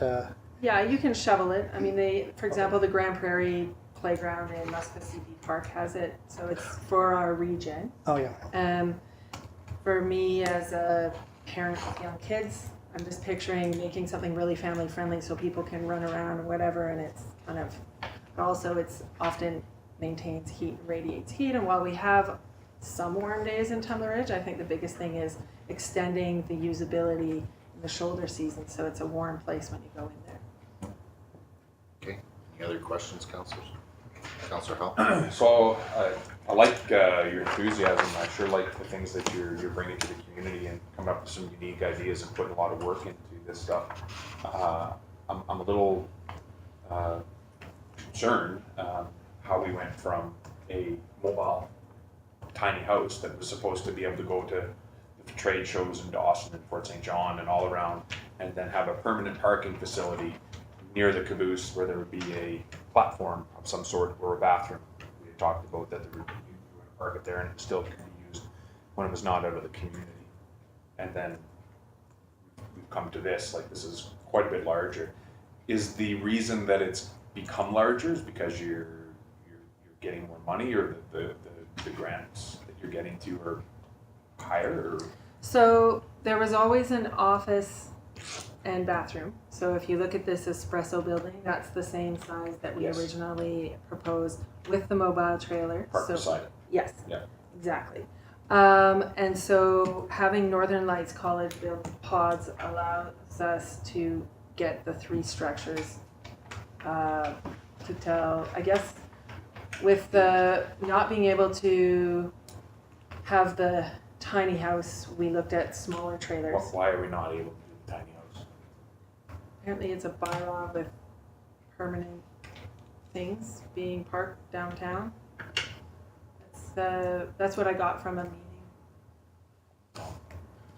Interesting that, everyone's in the room here that would know about that, and we've been discussing this idea for 3 years, 2 years anyways, of doing this, and how that at this point here You know, we stumbled across this, that we don't know that we can't put a mobile house down there, we can't do a tiny house, and she has to change the whole concept, like, I'm not wouldn't that sure. be something staff would have jumped in and beginning and said, hey, you know, you can't do a tiny house here, like, Yeah, Mr. Wall, can you comment on bylaws on that, or? I can't. My input was from Mr. Beal. Sorry to bring your name up, but Mr. Beal and Mr. Powell, I had a meeting about it, and that's where that came up. Just looking at our construction plans. That was about a year ago. Okay, Councilor Majinski. Thank you, Mayor Bertrand. Just to clarify, so these pods are just going to be built by the college and brought in, so they're probably not going to be heated or insulated or power to them, because they're probably just going to be displays on the walls that could be locked up. So they're fairly basic, so they're not like an actual concrete foundation and full blown like. So that we do have funds for solar panels for lighting, but the actual foundation will be based through geotech survey on what the weight of the pods is. But yeah, we're not looking, I mean, the idea is still, and I think maybe to address Mr. Howe a bit, it wasn't to make it more permanent. To me, the pods are still semi-permanent. They're kind of an item that can be brought in and out fairly easily. but not I like think- trade shows and stuff, we're not gonna. We still have the trailer that's going to be fully wrapped and have interpretive displays and be a walkthrough that's still going to trade shows and events. So that's still absolutely an aspect of the project, and we're moving forward with it. Where's it parked? So that's the one that we're having discussions with the Tumblers Museum Foundation on the use of that trailer or buying a new one. If we use that as a dual purpose trailer, then we have more money to make it fancier. And if we have to buy a new trailer, then we just have a simpler exhibit in there, but still a full scale exhibit. Councilor Kirkcalco. Yeah, so I just have a couple things myself. Thanks for coming in. you bet. I guess my first one, you already touched on, that's in regards to the lease that you have for 3 years. So, I mean, I think that's a council topic or discussion at a meeting. We need to have that discussion, because I'd hate to see something like this built and, you know, whether a person runs or it's an all new council comes in and they kick you out of there and sell the land to somebody else, which is right now it's for sale, except for the lease. So that's a big concern to me when you look at spending that kind of money, right? So one thing is, I don't like the idea of the wall. I get the idea of why they put it in here in regards to wind, but if it's only knee high to a grasshopper, how does that prevent the wind? On the windy side, it's got the clear panels. Okay, but not all the way to the end on this picture or the end in there. Right at the corners, which to me the corners are obviously higher. Yeah, so you're looking at the top of so you're looking at right here. So I'd be looking towards the post office side, right in the corner. It's got to be probably, I'm assuming it's going to be 5 feet or 6 feet high. Are you looking at right here? Yep. Right here. So it's wide open there, and then you got walls that are probably 6 feet high. So in the previous iteration, it wasn't open there, and I received this at 4. So I'm Okay, just going to okay, good. say that I haven't had a chance to review that. No problem. And trust me, I would have liked this presentation earlier to get it to you guys. Yeah, the original one. Yeah, I didn't know. have those Yeah, ones. I've seen one before. I've never seen that. So. Okay, Councilor Kirby. Thank you, Mayor Bertrand. I think I like the way they took your concept, the designer, and made it functional for our downtown. I think one of the things is our downtown revitalization. You're bringing an area that is going to tell our history. It's going to give us pop-up market square. It's going to give us an area for a public stage. I think I'm for it. As far as as you say, the wall goes, they took our elements. Like you said, it's windy down there, and you're going to make this area really usable for the summer months that we have it. And hopefully over time we'll figure out ways to use it in the winter as well. I think I have the same concern as Councillor Norbury, is the Hartford Gardens, but I think you've done due diligence. You've been talking to the group, and I know I've been talking to Ellen, and I think if we keep working in it and making this a partnership and bring the community in and keep engaging, I think we can find outcomes that's going to make this area really a usable, exciting addition to downtown. Yeah, I agree, and with our initial conversation, it was definitely a concern of the Hartford Gardens, and the Hartfords were instrumental in this community, obviously, and so trying to honor them in some degree in this area would be very beneficial for sure. Councillor Helm? Yeah, just clarify something here for me with the Hartford Gardens. Didn't that group give up the Hartford Gardens because they couldn't maintain it anymore, and then they asked, we went out for a letter of expression to see if anybody wanted to take it on, nobody wanted to take it on, and then what ends up happening is the district has to take it on and maintain it and do everything with it. Although the community group fell apart that was doing it or no longer could get volunteers to do it, the district takes it on. So to me, I no disrespect to the Hartfords by no means at all, but this to me is a community group that's coming in and deciding, well, we're going to change it, we're going to revamp it, we're going to put our spin on it because nobody else is doing anything with it. It takes off the maintenance off the district of Tumbler Ridge of having to go in there and plant the flowers and weed it and do whatever we have to do to maintain something that somebody, again, started with good intentions, brought it forward, and now it's costing the district of Tumbler Ridge. So to me, that it has to have a tweak on it. It's a different style to me, that if that group was still in there and they're still doing it, if I'm wrong on that, correct me if I'm wrong, but I think that's what happened with it. I believe so. This, to me, that's the way I look at it. Hey, they're putting a spin on it. You may not like what they're doing with it, but your group dissolved, right? I agree. Yeah. It's tough to say to people, but that's the way I feel about it. No, I agree. Councillor Norrie? Yeah, and that's why, you're absolutely right, Councillor Howe, in how that worked out. And I'm pleased to hear from yourself, Sarah, that you're willing to put the idea out to the community so that we can get the feel of the community as well, right? I mean, if this is truly something the community feels strongly about, they can come out and let yourself, let us know, and we can see where that, if this is a suitable acceptance of honoring the Hartfords and the volunteer work that's been done. Councillor Howe? Yeah, and so although it's in total concept right now, and I know this is not, and just food for thought in my mind is the glass structure in the downtown core. I mean, like, again, there's a lot of maintenance with keeping glass clean too, right? Mm-hmm. So like, we don't have anybody in town that does that for service that I don't know if they do. I don't know any glass cleaning companies, but that's also something too that when we're looking at this stuff and we're trying to give our points on it, this might be totally different in a year's time of how you're going at it than if we want a wall in the downtown core or whatever. I mean, I think the mountains on it, the tracks and whatever would look kind of neat or whatever, but it's tough, right? When you see these and you want to try to. Totally. But going back to the concept or the idea behind it, I have a bit of reservations right now because I don't like the way that. Maybe this is your first opportunity to come in and explain this to us, but we internally have to have some conversations to find out what happened around the concept that we spent a lot of time on, wasted a lot of time on, in my mind, to go to the tiny house thing that now all of a sudden, sorry, that can't be done. That should have been circulated here, and that's internal. That's not with you. That's something that we need to talk about internally as our group and find out how that played out. But I don't like that.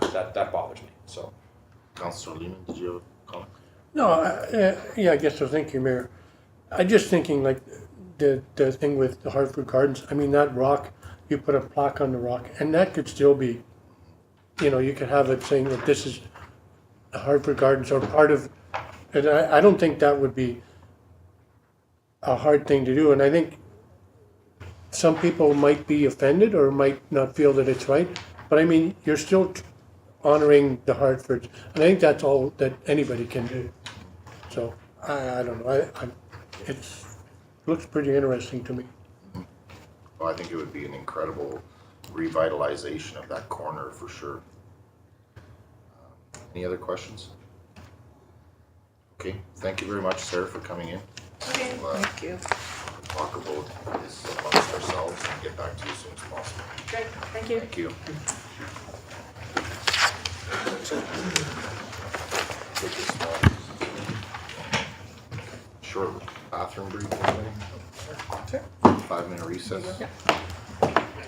There's coffee in the there. What's that?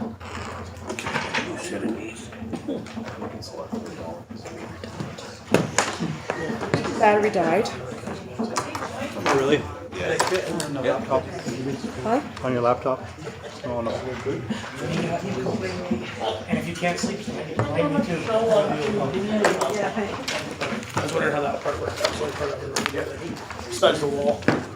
Oh, when he came back with the wall, I was like, oh boy. Place to sit.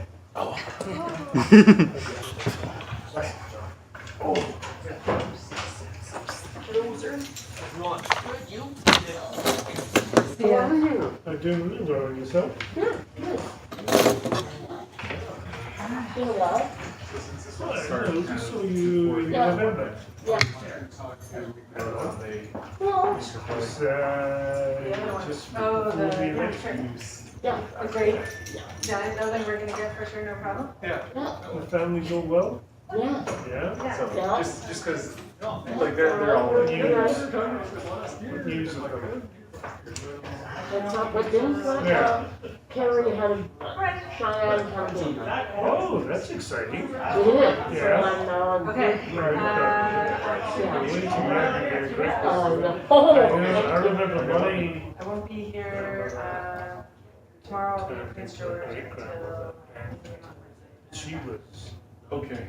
yeah, yeah, Thursday or Friday. Yes, yeah. All right. We're Good. back, yeah. okay. Last October, Right. October 3rd, and that was so key in almost 8 months. Right. So, happy Shire Yes. yeah. Yeah. Yeah, Cheyenne already had her in So the it's the currently winner's sitting there circle. ready to go. This issue, somewhere like Yeah, just in those she last loved few days, it. it's like somewhere Yeah. It's where she living? like She's which is good in because I was Prince planning to go away Yeah. for 4 days. No, I So haven't it's like, seen her okay, around. all that space you were thinking to fill it, needed to fill it. Guess what? You got it. Harriet's living in Prince George. at the It is a moment. little She came awkward home because for the target has always been about conference. 50% Oh, yeah. advertising. Yeah, that's And I'm like, starting. oh, this is 50% advertising. That's 50% advertising. Yeah. Yeah. We have staff from here. Yeah. Oh, okay. good. So that'll go out Yeah, it's, Thursday? Yeah, I tend to distribute Wednesday night, but So I was it's on the officially original Thursday. Thursday. Started spot. Yeah, as long as it's in the paper for, And, usually follows the charter requirements for stuff, so It's that's. fulfilled everything. And I've got it on our social media and stuff like that, so just to cover our butts. There was some folks that took it slightly in a direction that wasn't from the original intent. It was supposed to have been about Electric, online, talking to the and more and more inspectors are becoming more homeowner's grant. individual. They're coming in from There's a Europe. one speaker is from Tumbler. Oh, really? Yeah. Oh, that's great. Oh, good. And we have two ladies from our office who are speaking. Oh, good. Yeah, no, They're it was, running I one of was the sessions, the whole, so, hey, we can pay electronically now thing was like. I have to admit, I put some. Really? That's so like 2002. Don't forget, this was supposed to be about, it's one thing to have these private jet speakers jet in and then leave the next day. But then how do people who are attending, delegates, get to interact? They're not seeing them at the coffee shop, they're seeing them at the Right. grocery store. They, that's, It's bad. no, it was just like any other conference. Battery died. Yeah, that'll happen. Having a good day. So the recording's not working? It might be happening, but it's not showing yet. Doug, So I guess we're not shut off or anything? daughter-in-law is speaking Are we shut off yet? Are we shut off? Or is Oh, it- No, Yes. Yeah. Yes. Nadia McLean, Oh, yeah? my daughter alive. Wow, that's very exciting. He's general manager for, Home Suites. Right. Yeah. The circle of life. Now we have two ladies. Oh, yeah. Jamie and Julianne, so. I was just saying that I was on the original. not much. Following your mother. He's in Machu Picchu. I know. Intention. I have no idea. We gotta get like one of those tractor things. Yeah. Where's Waldo? Where's Marty? Yeah. I know. I was bringing the speakers. And she's very faithful about posting on Facebook, which is really good. Yeah, you have lots of people that are time on town. Your mom is there. Yeah, yeah, cool. She wants to get home here, so wants to Man, I thought it was the middle of May, but must be it's when it's almost the done. middle of May. So, yeah. Yeah, Sometimes she gets deals in routes and it's like, Yeah. hey, no, I'm going to India. It's like, oh, okay. Did I hear the well, I'm cameras going on? down this weekend to see my mom. Oh, right on. Yeah. Lean? And then while on weekend, there's a family reunion. Mom's side of the family in Saskatchewan. So she unashamed of me and Mom, but I was My battery died. Oh, Jesus. you know, there's good stuff. I don't really get out of that. But she said, you know, Laura, might be the last time I get so really bad. Let's say we piss off And you know what, really, it isn't an issue, it's Okay, just Mom, nice to we're recognize. going. You're bringing your love back to all. So, yeah. Yeah, and she's right. So myself and Rob and I mean, she's right. Yeah. No, you know, Carrie and Diane and Sophie now. Fine. Somebody's going to yeah. Yeah, I'm there most of the Because if that was the issue, it would have been brought to like the Okay. dying was because Well, of that. Way we don't. where we go. No, you can't have tiny homes and change our bylaws to do it, but as far as a mobile station, that's done.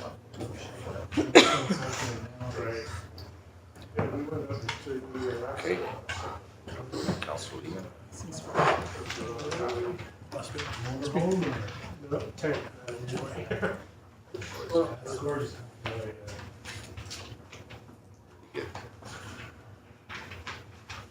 Took off. Senior bladder. Should I say that? Just, Okay, can't wait for the late comer anyway. Oh, there he is. We can wait. Heel toe, buddy, heel toe. Okay, moving on, correspondence, 6.1, City of Abbotsford. Correspondence from the City of Abbotsford dated April 18th, 2019, requesting consideration and resolutions of support for the constituted widening of the Trans-Canada Highway number 1 through Fraser Valley. Recommendation, please. Councilor Majinski. For information? Second, Councilor Lehman. All in favor?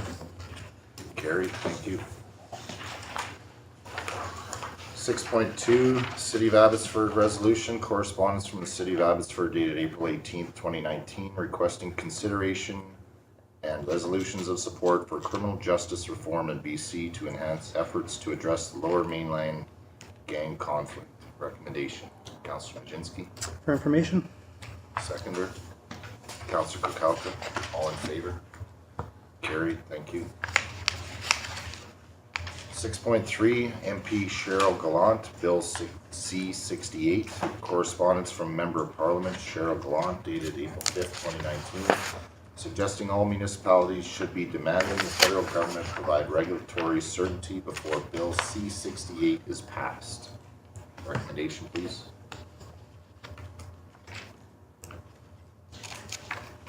Councilor Majinski. For information? Second. Councilor Lehman. All in favor? Carried. Thank you. 6.4 Colonial Coal International Corp. Thank you. Correspondence dated April 23rd, 2019 from Colonial Coal International Corp. Thanking Council for the April 10th, 2019 meeting. Recommendation, Councilor Kirby. move for information? Seconder, Councilor Kukalka. All in favor? Carried. Thank you. 6.5, damage on Point Trail and Nathan's Trail. Email correspondence from Dr. Charles Helm dated April 23rd, 2019 regarding damage on the Point Trail and Nathan's Trail. Recommendation, please. Councilor Norbury. For discussion. Seconder, Councilor Kukalka. All in favor? Carried. Open for discussion. Councilor Norbury. Yeah, so I think from this letter we can gather that, yeah, we're cutting down those trees that are potential danger trees, but we just don't have the money to pull them out or the manpower to pull them out. So I think at a service level perspective, I would rather see us spend more money to pull those trees out of there to keep the area looking good and maintained. But yeah, I think so. I think that's what we should be looking at in this. What service do we want to have? Do we want to just have the fallen trees left there, or do we want to try and beautify it up and keep a level of pristineness to the area? Yep, I agree. I do think it's a service level issue, and I know down at the golf course is another issue that yes, we are cutting down the dangerous trees, but council isn't providing enough funds to complete the job, I guess. Councillor Majinski. Thank you, Mayor Bertrand. I think a lot of these issues will fall on the Wolverine Nordic Mountain Society to come and clean up after, especially on the Nathan's Trail. From them having or the district coming in with a contractor to cut down these trees and left there unsightly, I don't think that's very fair for any user group to come in and have to clean up after somebody's been contracted out to make money on a job, but just be cutting down and bucking it up and just leave it on the side.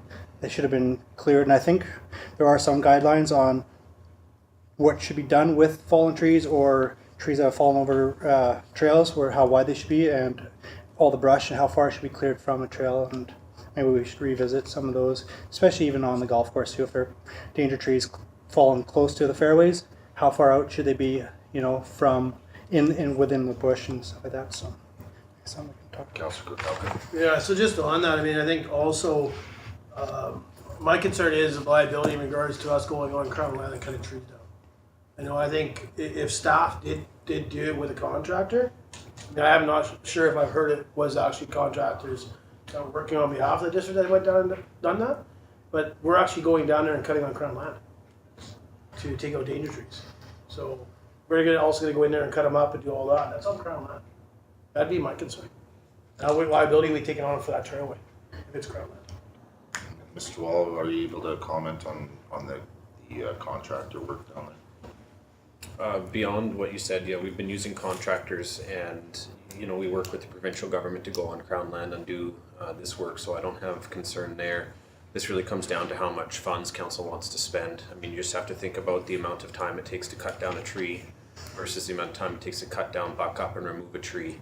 The further you get into the trails, the more percentage of the cost is going to be in removing. So, once you start removing the trees, you're looking at half the cost in removal rather than cutting them down. And as you get further into the trail, that percentage is going to go up and up and up. So right now, I think we spend about $20,000 a year on hazardous tree removal. So if we start to remove all the trees we cut down, we'll be cutting down less. We just need either continue what we're doing, remove the trees and cut less of them under the budget we have, or increase the budget and remove them. So it's not to say that the district cuts down and leaves every tree. We've done some work down at the swimming hole by Flatbed. We do take a look and say, okay, this is an area where people congregate and stay. We need to make sure we clean this up, whereas on trails you're generally walking by. And so that's kind of the standard we've used. At some point, it's going to be really unfeasible for us to get those danger trees down. And as you get further into the trail, you're going to want to be removing the ones that are a danger to falling on the trail. But at some point, it's going to become I shouldn't say it's too expensive. Council can spend as much funds on it as you want. It's going to become more and more expensive to get those trees out. It's really where do we draw the line? But as far as the cooperation with the provincial government on removing these trees, is there any challenges with that? No. Okay, Councillor Norbert. Yeah, so in this letter, it is cited that Dr. Helm, and I assume he represents quite a fair number of users and user groups, felt that it was acceptable to have these trees that are felled just moved a distance away from the trail. So we don't actually have to pull them all the way out. But if we able to come up with a guideline for how far we move them from the trail. So what this sort of leads me to think, is this something that we could potentially create a policy around in terms of like a trail maintenance policy in terms of at what point along a trail we should be looking for ways to move out, where and how far should we throw them back, because it just comes into one of those situations where, well, at what point do we cut them down, haul them out, or at what point can we say just throw them 15 meters off the path, and if that's possible, we probably save a ton of money doing that. So. Okay, Councillor Lehman and Councillor Jensen. Thank you, Mayor Bertrand. There's been a lot of talk about mitigating forest fire danger, yet we cut down dangerous trees. But the bigger problem is all the deadfall that's around. And I don't know how or if the provincial government could kick in some funds, because I think that's probably a bigger danger than some of these standing dead trees. Get rid of the deadfall, because that's where the fire is going to go. Yeah, I agree. Councillor Majinski. Thank you, Mayor Bertrand. I've actually been working a little bit with Wolverine Nordic Mountain Society on brush clearing on some of the local trails. So they're on Crown land, so that's up to the user and their liability. So whether they have their faller's license and all the proper gear, that's on the onus of them on Crown land. But for the TR Point Trail, which is a district responsibility to be cleared and stuff like that, I think the main concern was there is the viewpoint and the whole slope, and trees don't fall down a slope like that. It's usually from the wind, so it goes the opposite way, and so it's unnatural looking. Plus, if you're going to go down there and buck it up, clear it out of the way, you're on a pretty dangerous slope, and Mr. Helm himself is fairly experienced with the saw, and he says it's not very good, and he's the one doing it on district land, so that's probably not ideal to have somebody like if he got hurt on that, that's not very good. So I think the company that was contracted should be the ones clearing that out, and not somebody from a user group. Councillor Hall. So I can't remember if it was a year ago or 2 years ago. I think I put a motion forward to actually stop doing it altogether, because I didn't like that. It seemed like to me that we continuously run into these incidents where people were coming in and saying, hey, you cut these trees down here, and we weren't happy with the work that was done, and the deadfall was left here. And this is a recurring thing. It keeps coming back to us. And I've seen trees cut down that I don't understand why they're cutting them down. They go in through areas that I have no idea why they're cutting trees in behind the water treatment center. Like there's a ton of trees cut down in there now. Those 4 trees that they knocked down at Flatbed Creek as well that Jordan just mentioned. Again, why? Why are we cutting all these trees down? Those are, there's somebody coming in to making an assessment saying that they're danger trees and we're cutting them down. Well, let's dial that back. If we don't have to go and say we need to cut down all 90 of these trees this year. Say, okay, we're going to cut down 10 and we're going to totally clean them up, and that's your budget. So pick the 10 that you think are the worst that need to be done. I mean, you're doing your due diligence, you're trying to get it done. We're creating a hazard by dropping them on the ground on the golf course, places like that anyways. I mean, it's a tripping hazard then, right? This is obviously a tripping hazard out on this trail. So another thing for us to think about, and now's the great time to do it, is years ago in the district, they used to have a trails crew. So kids from the high school or going into post-secondary education, hired as summer students, used to go around as a trails crew with like the ATVs. They built the trail down to Flatbed Falls. They used to work on the trails out to the ski trails, Lost Haven Cabin and stuff like that. My brother was on it, Blaine Stokes, guys like that used to work on this trails crew. I mean, could that be something? I know we get those grants from the government where you can provide students, and maybe we take it on ourselves rather than go through a contractor, and it's an idea to float around council. I'd like to hear what staff thinks about that. I mean, it was something that used to be successful in Tumbler Ridge, and we went away from it, but is it something that we could bring back and get grant money for through the student employment thing that we do for summer students? Yeah, it's definitely an option we can look at for sure. I know we've got our finger on it a little better. It's our guys doing it. It's our staff doing it. It's not a contractor doing it. Right? Yeah. So. And I can speak to some of the danger trees. I know Mr. Beal showed me a cross section of one of the trees that was removed. It was like a poplar tree, but from the outside it looks great, but when you look inside, it's ready to go. So I mean, danger trees are sometimes not as evident on the outside. But the people that assess them, I'm sure everybody's aware that some of those poplars can go at any time. So, you know, it is a liability that we take very seriously, and we certainly don't want any trees falling down on any hikers or residents. So it's, I think it is a necessary remediation.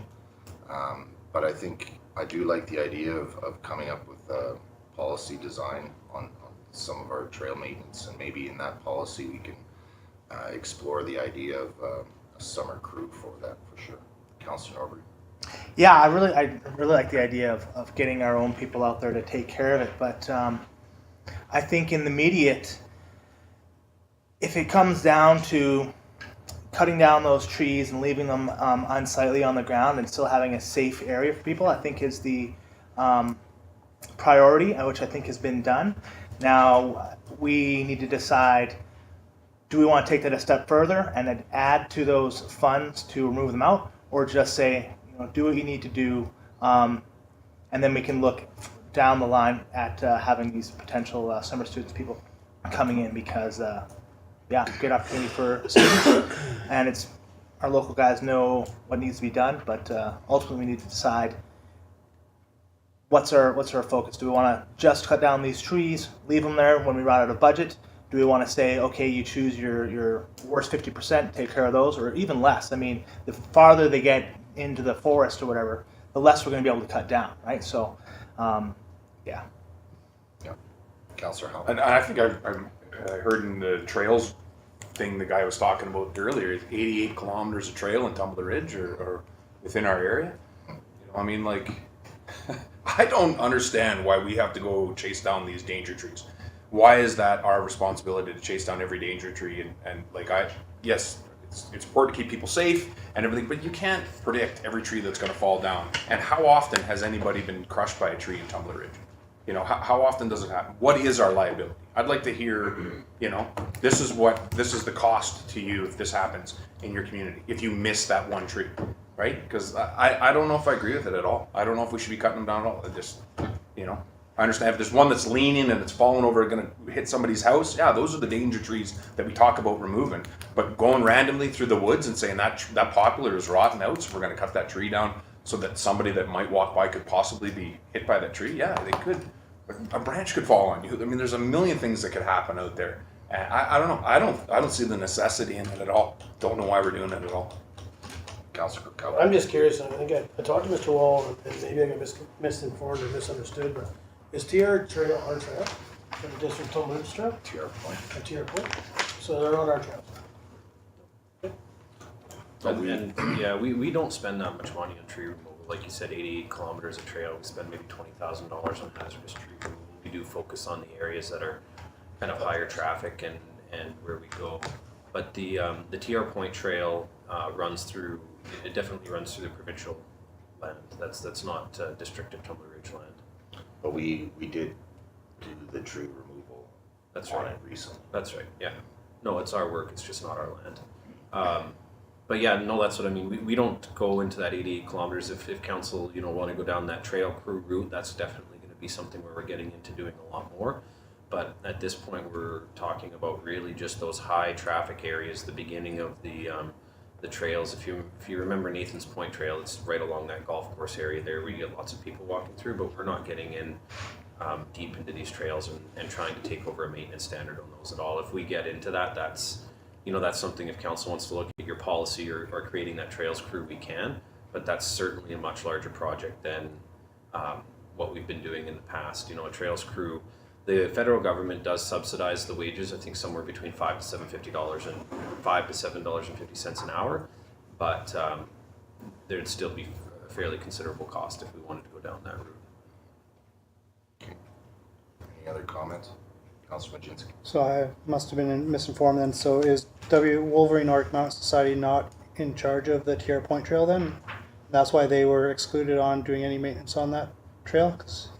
Because why, like, how come the district took on just the TR Point Trail and not Nathan's Trail or anything else in around the golf course? So I think we did it at Nathan's Trail, and I think that I haven't been out there to take a look at where everything's been done. This would maybe help me out, but I think the trees were falling on Nathan's Trail, which is at our golf course parking lot.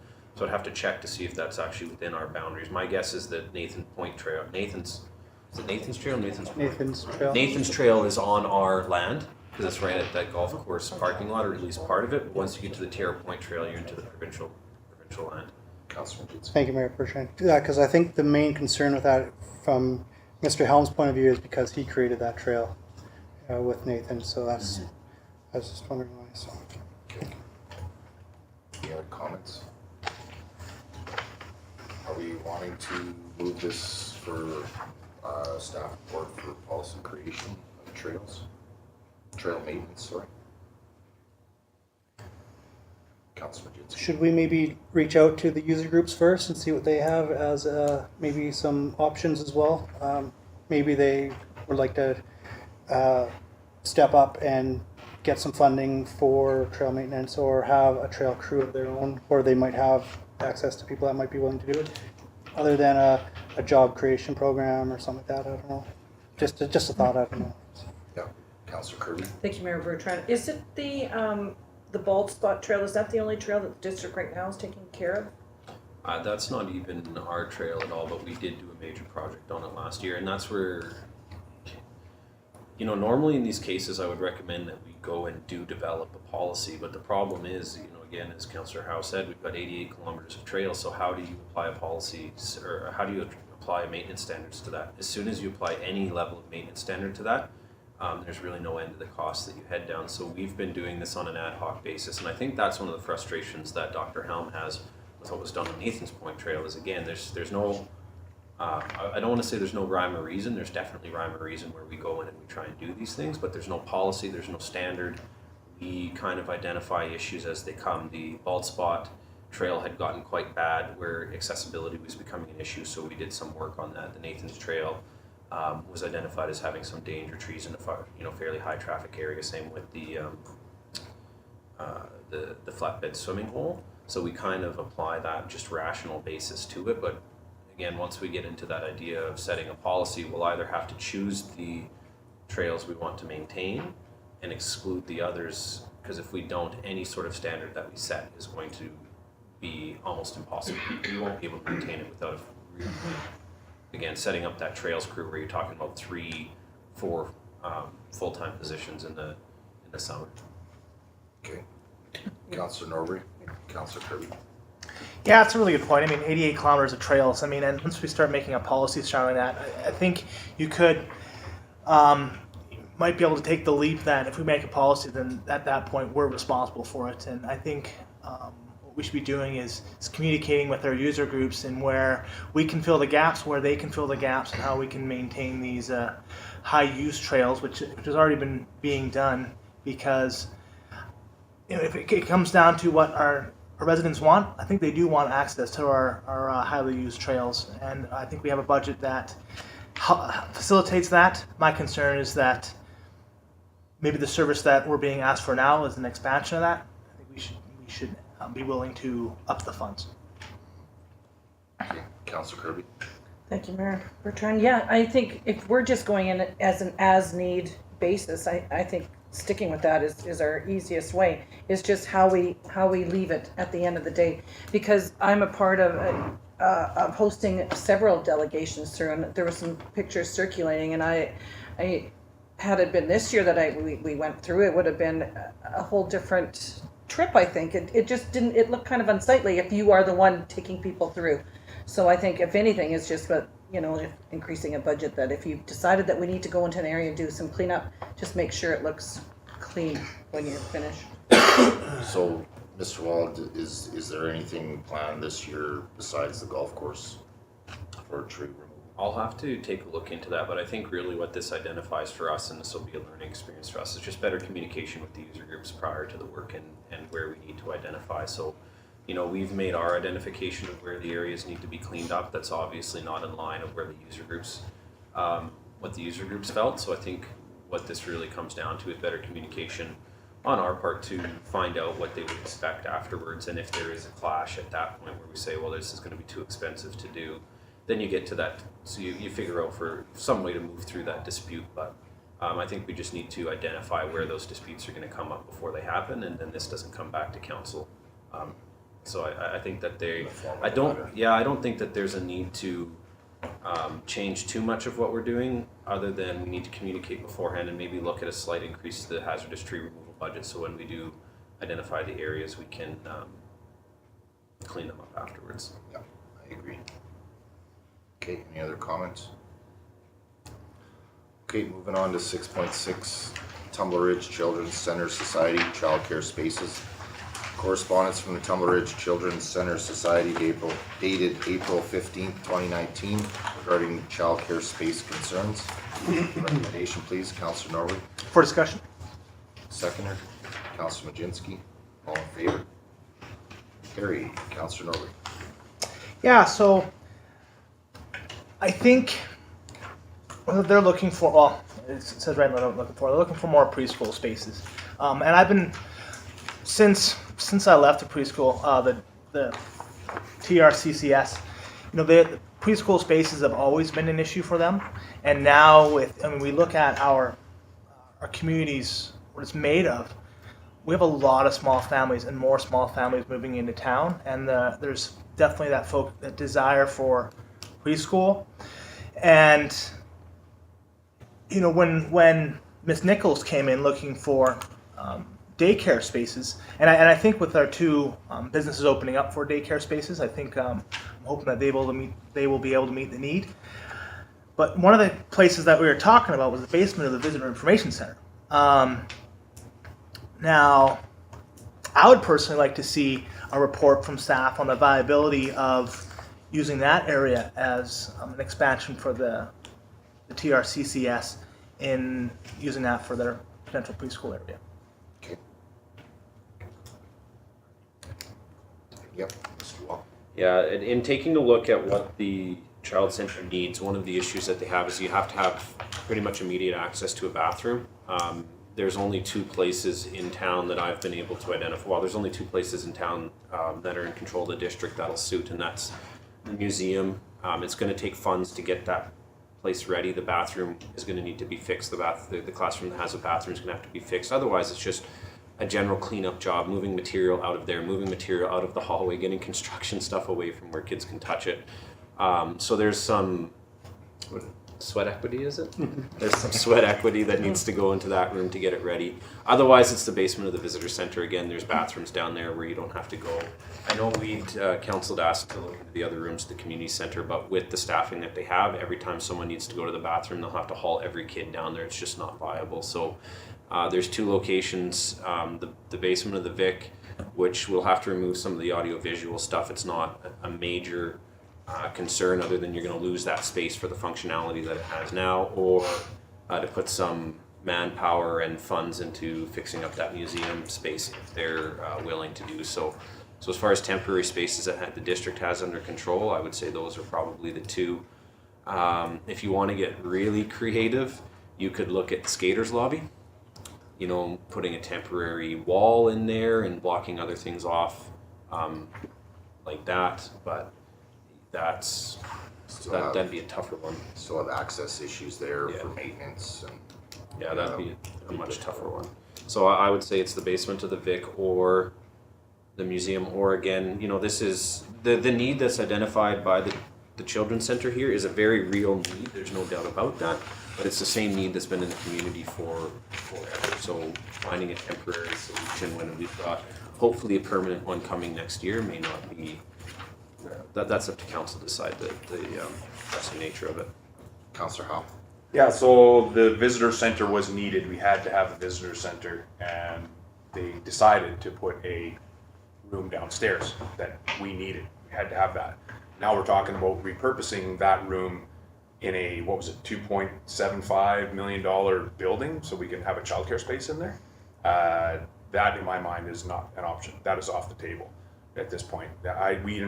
We cannot go back into that building and spend more money on that building for our taxpayers that we're not happy with the price tag and how that thing ballooned to then put a childcare center in the basement of it. To me, completely off the table. The museum is a sticking point for a lot of people in this community that their tax dollars go into that building. They have for years and years and years, and they haven't got full access to the building. We now have full access to the building. that makes the most sense. We've spent a ton of money on the playground that's up in that area already. For us to go and do a renovation on that building to help create childcare space, I think is a great idea. But I think this whole concept needs to be looked at.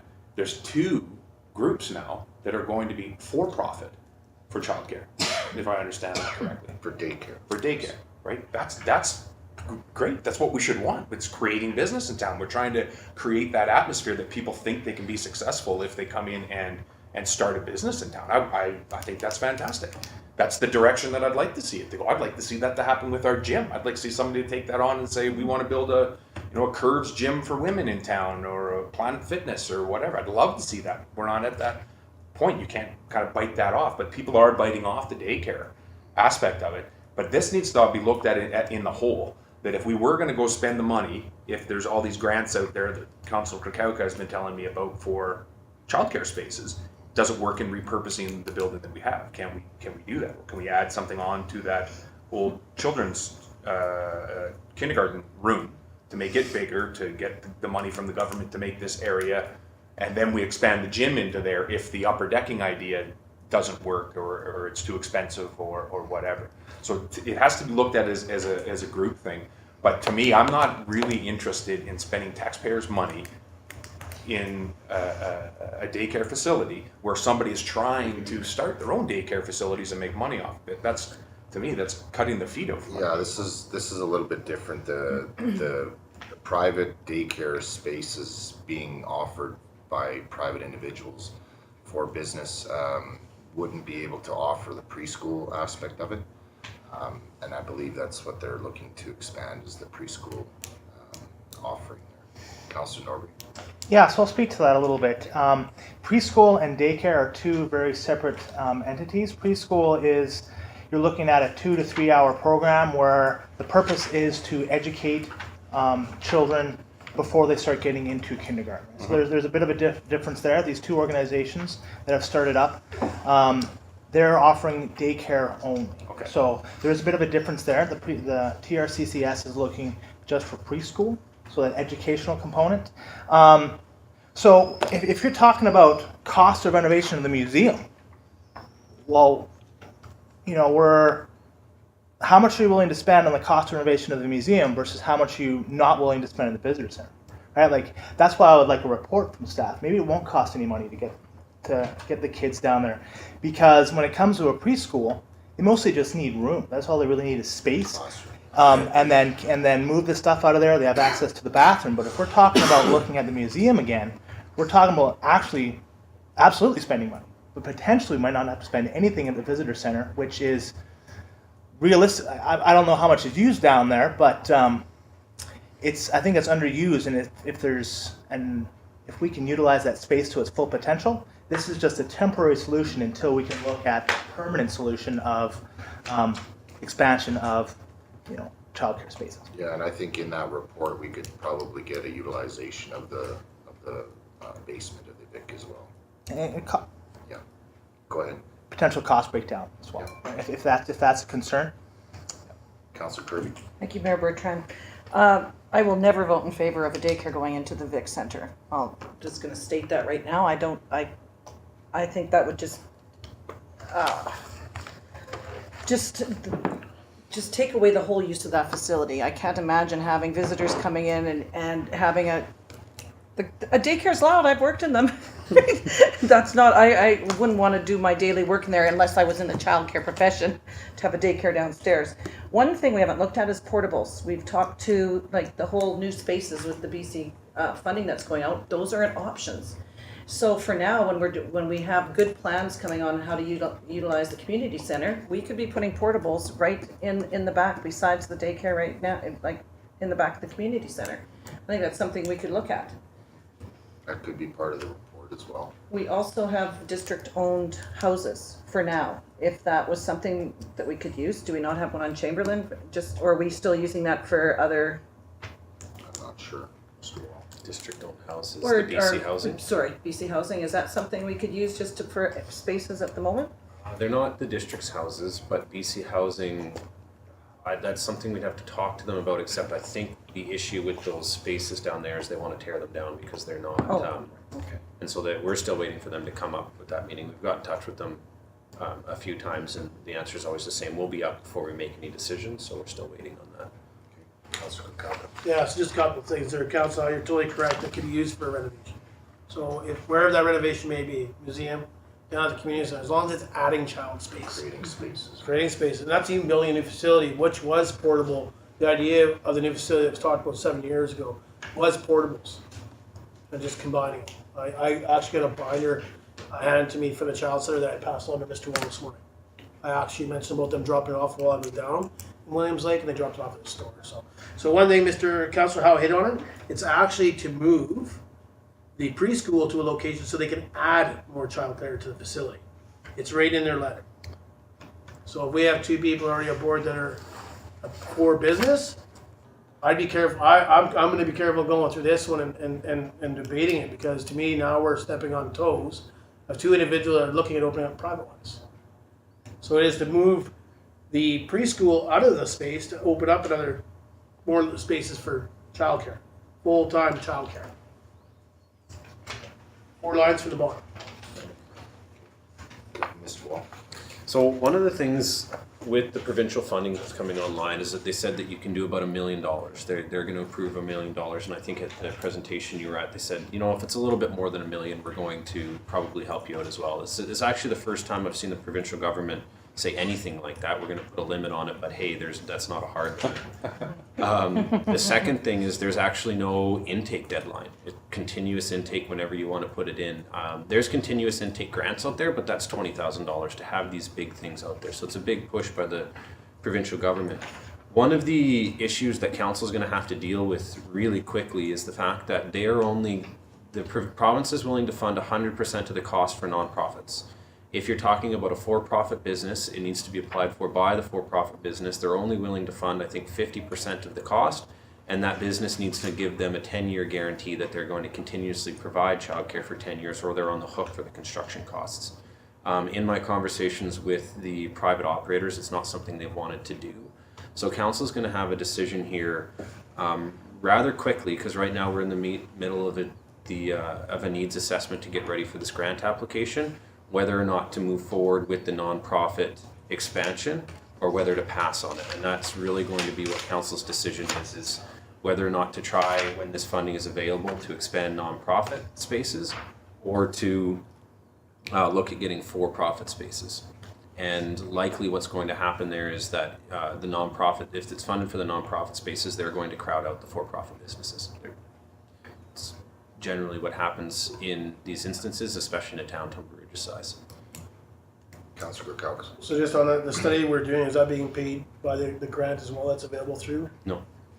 Do we get a grant at all? For the needs assessment? No. Yeah, if we got a hold of Michelle Kirby, I bet you we could have that funded. We do have her contact information, but that was another thing that was opened up under them as well, is to pay for that. So she's a huge contact. Like, was it 4 municipalities that applied for it in a year? That's it. Like, nobody's going after their funds. Yeah, she was a They got another $10 million this year to give out. She was a big advocate down at NCLG for sure. Councillor Norbury. So needs assessment is great, but I think that the need has been demonstrated already by time and time again. We have our preschool coming in and telling us, or me speaking with their director, that they constantly have, I believe they came to last year to council saying that we have 15 kids on the wait list. That was their current, that was a doubling of their current class for the Monday, Wednesday, Friday program. Now, I certainly believe that this is a need of our community. Now, if we don't want to do it in the visitor center, we should think of somewhere else, right? Because this is an absolute need of the community, and I run into people every single day that talk to me about how they really want preschool. It's like the daycare aspect. I think we definitely need to separate that. Daycare and preschool are 2 very separate. Daycare is all day, 9 to 5 care. Preschool is part-time, getting ready for kindergarten. There's a definite divide there. So yes, we are getting more daycare spaces potentially in the future. This is talking about preschool. It's 2 separate. They're They're, as Councillor Kukalka said, they're looking at moving the preschool 2 classes at the moment to a temporary facility to increase their daycare space, right? Councillor Norbert? I think they both go hand in hand, but yes, they would like to have more room because there is a demand for both. Now, I think, I don't want to prevent private enterprises from offering daycare spaces. My concern is the preschool programs. For sure, but I don't believe that they're planning on opening up any more preschool spaces, though. They're actually trying to create more openings for daycare by doing this. Is that correct? It's right here. It's a little confusing. I think they're looking at adding both or one or the other. From their letter, it says in hopes to add an afternoon preschool class, opening up 20 to 40 spaces depending on size of location. So they're looking to add more preschool, and then the next sentence they see, which could potentially open more full-time childcare from our current location. So it looks like they're trying to add both through this. Yeah. Okay. Councillor Majinski and Councillor Lee. Thank you, Mayor Bertrand. For the somebody to open up a business as a daycare, they need to have outside space as well. So that's where a lot of the individuals come and asked us for assistance finding areas was outside space that is fenced, and so playground areas. So Vic is pretty much a no-go. So, and I've been an advocator of it from day one, was the museum, just because of the parking, the space. There's a playground right there, and the potential for a building that could be expanded on. So realistically, I think we're going to have to start looking at the inside of that museum sooner than later, for sure. Councillor Lehman. Thank you, Mayor Bertrand. And Councillor Majinski just touched on what I was going to be talking about, because the museum makes the most sense. The Vic Center has no playground, and not only that, visitors coming there, like Councillor Kirby said, the noise is going to be, you just don't want it. And the museum is in prime location. You're up on the top bench. You have the people from the bottom bench that can use the daycare here. Then you've got another center up there. It's closer to their home.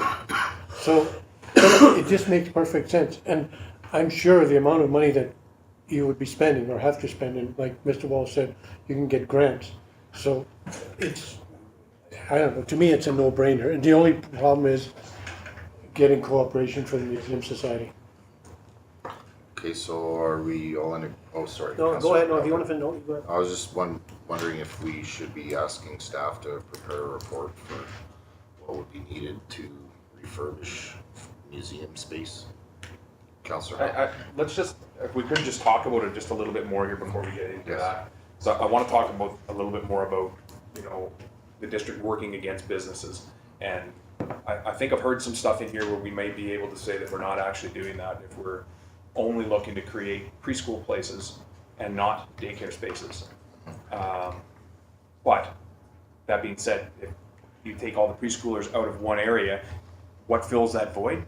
Daycare space, right? So that's the concern. So we have to, the need is there, and I think that's been well documented. I think we all feel the same way at this point.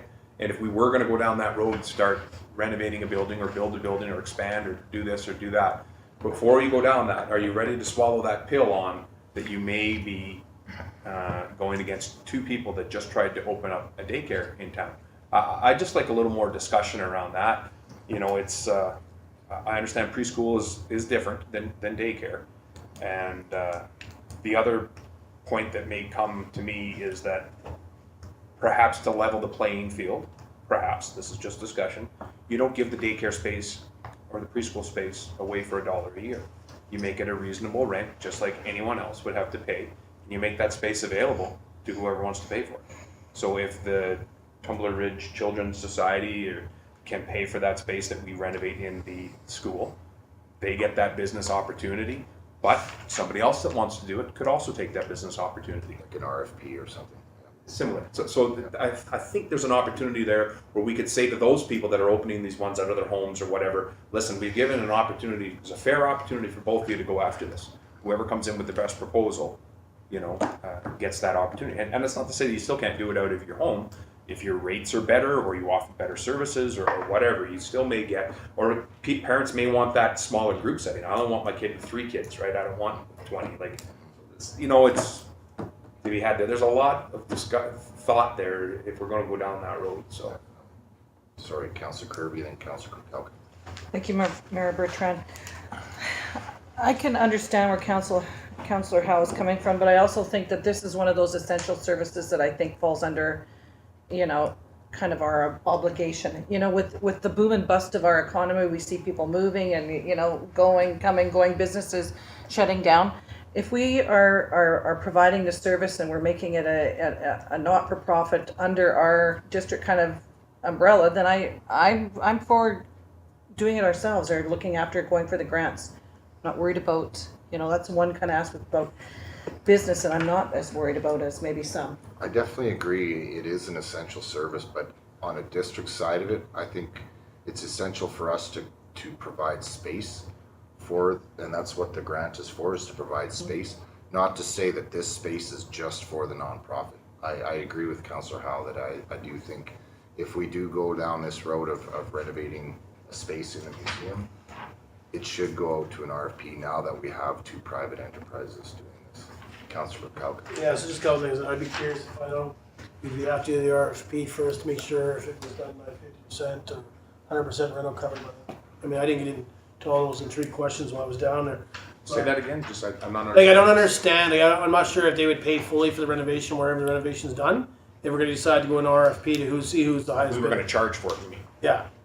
I don't know if Just they'd pay because 100% of it. They only might pay 50%. Like, I didn't ask that question. The way the grant works is 100% for a nonprofit and only for 50%, up to 50% for. That's Okay. what. Okay. So it's like one good one to look up is in Oak Bay on Vancouver Island. That was one that was just recently done. And they took over a building and did a big revamp and they're adding on to it more and more, right? So, but my question was in regards to the Vixen. I know you guys are all putting that off your plate, but to me, they're looking for a temporary location and people are worried about the noise and kids walk through the front door to go down to preschool. There's actually a back door to the facility that enters into the basement. So, I mean, they're looking for a temporary. I'm not saying, I just think it might be something worth discussion because Councilor Norbury and maybe Councilor Kirby can fill me in, but I don't think a playground is needed for preschool. I could be wrong, but there you go. I'm old, so. Councilor Norbury. So I think, yeah, that's where we're getting. They're looking for a temporary. And when I think temporary, I think they're looking for September. Right? They're looking for this upcoming year. Now, if we're talking about renovations, we're likely looking at finishing completion and might be able to get it done by September if we got on it, yesterday. So that'd be my concern. They're looking for something immediate and quick. So my thoughts are surrounding what's already there, what's already attainable. I can't quite comment on, do you need a yard for a preschool? Like, you definitely need room for kids to run around in, but during the wintertime, you can't access the outdoors in our community. So they use the indoor play park. So, I think if you extrapolate from that, as long as there's area for them to move around in. Now, they probably can't go upstairs and run around, right? But I think, I understand all the concerns, but is there something that we can do to offer something temporary September? I think that's what they're looking at. Okay, Mr. Wall. Yeah, I just wanted to add that clarity because it kind of felt like council was joining the two things into one. So one of the things we're looking at is the temporary solution where we're talking about renovation to the museum. If that's what council wants to do, I would say you need to give direction to me in the next meeting or by the June 10th meeting to say we're going to approve you to spend this many funds, go deal with the museum and get it done.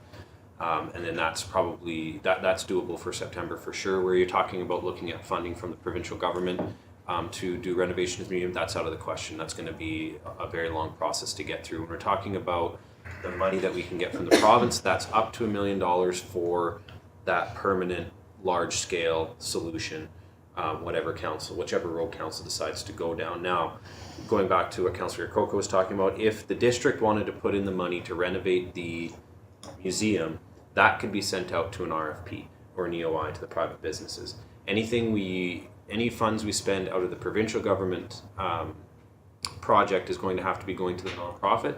Now, I don't know off the top of my head whether or not there's regulations on you have to give it to the space for a certain amount, but the provincial government's drive behind this has been about providing affordable childcare. And if our proposal to the province is we're going to build this, but we're going to intentionally inflate the costs to the private or to the nonprofit to force them to be more expensive, my guess is they're probably not going to be very happy about that, because that's their goal, is to drive the cost down for families as low as it can go. Councillor Kirkhope. Yeah, and you hit that on it. There's talk about $10 a day daycares and given subsidies amounts, and if the daycare signs on to take the $350 subsidy, they can't raise their fees by $350 so that family's paying the same much. So it's all about affordable childcare within the province. Councillor Hall. Fair enough, but I don't think anybody is saying you artificially inflate it so that those are at an advantage or disadvantage. It's the leveling the playing field for it. You know, another option you could look at here, if you want to go down that, is maybe we move the gym. You know, like for a temporary solution, maybe you move the gym up to the museum. You know, I know we're not going to get the funds maybe you get the funds to transport all the stuff up there because you're taking the space over from the government. You know, you can get a bit of a spin-off for that, but that's where the childcare facilities are. Everything is right there, and we need to expand the gym. Maybe a temporary solution for until we find out what we're going to do with the gym is get the gym out, put it up at the high school or at the elementary school. You know, use that kindergarten room maybe, or maybe use the first 3 rooms in the hallway. They got nice windows there that you can look out when you're on the bikes and stuff. You know, just a different option, different idea to think about, right? Councillor Norwood. So, I don't know if we want to enter in discussions about potentially moving the gym to another area again. I know the last time that was brought up, it was pretty contentious. You should have seen when I tried to move the library. That's what I'm talking about. That's what I'm talking about. So, you know, I don't know if we should entertain that idea or not. That's why I had a laugh move. But I guess my question through to staff is that can we get a report highlighting the concerns that we bring up, in that will it be too noisy? Can we allow this area to be used to suit the children's center's needs, if there is any limitations to outdoor play, and you know, can we keep the cost to nothing? You're talking about using the visitor center, you know, as an option.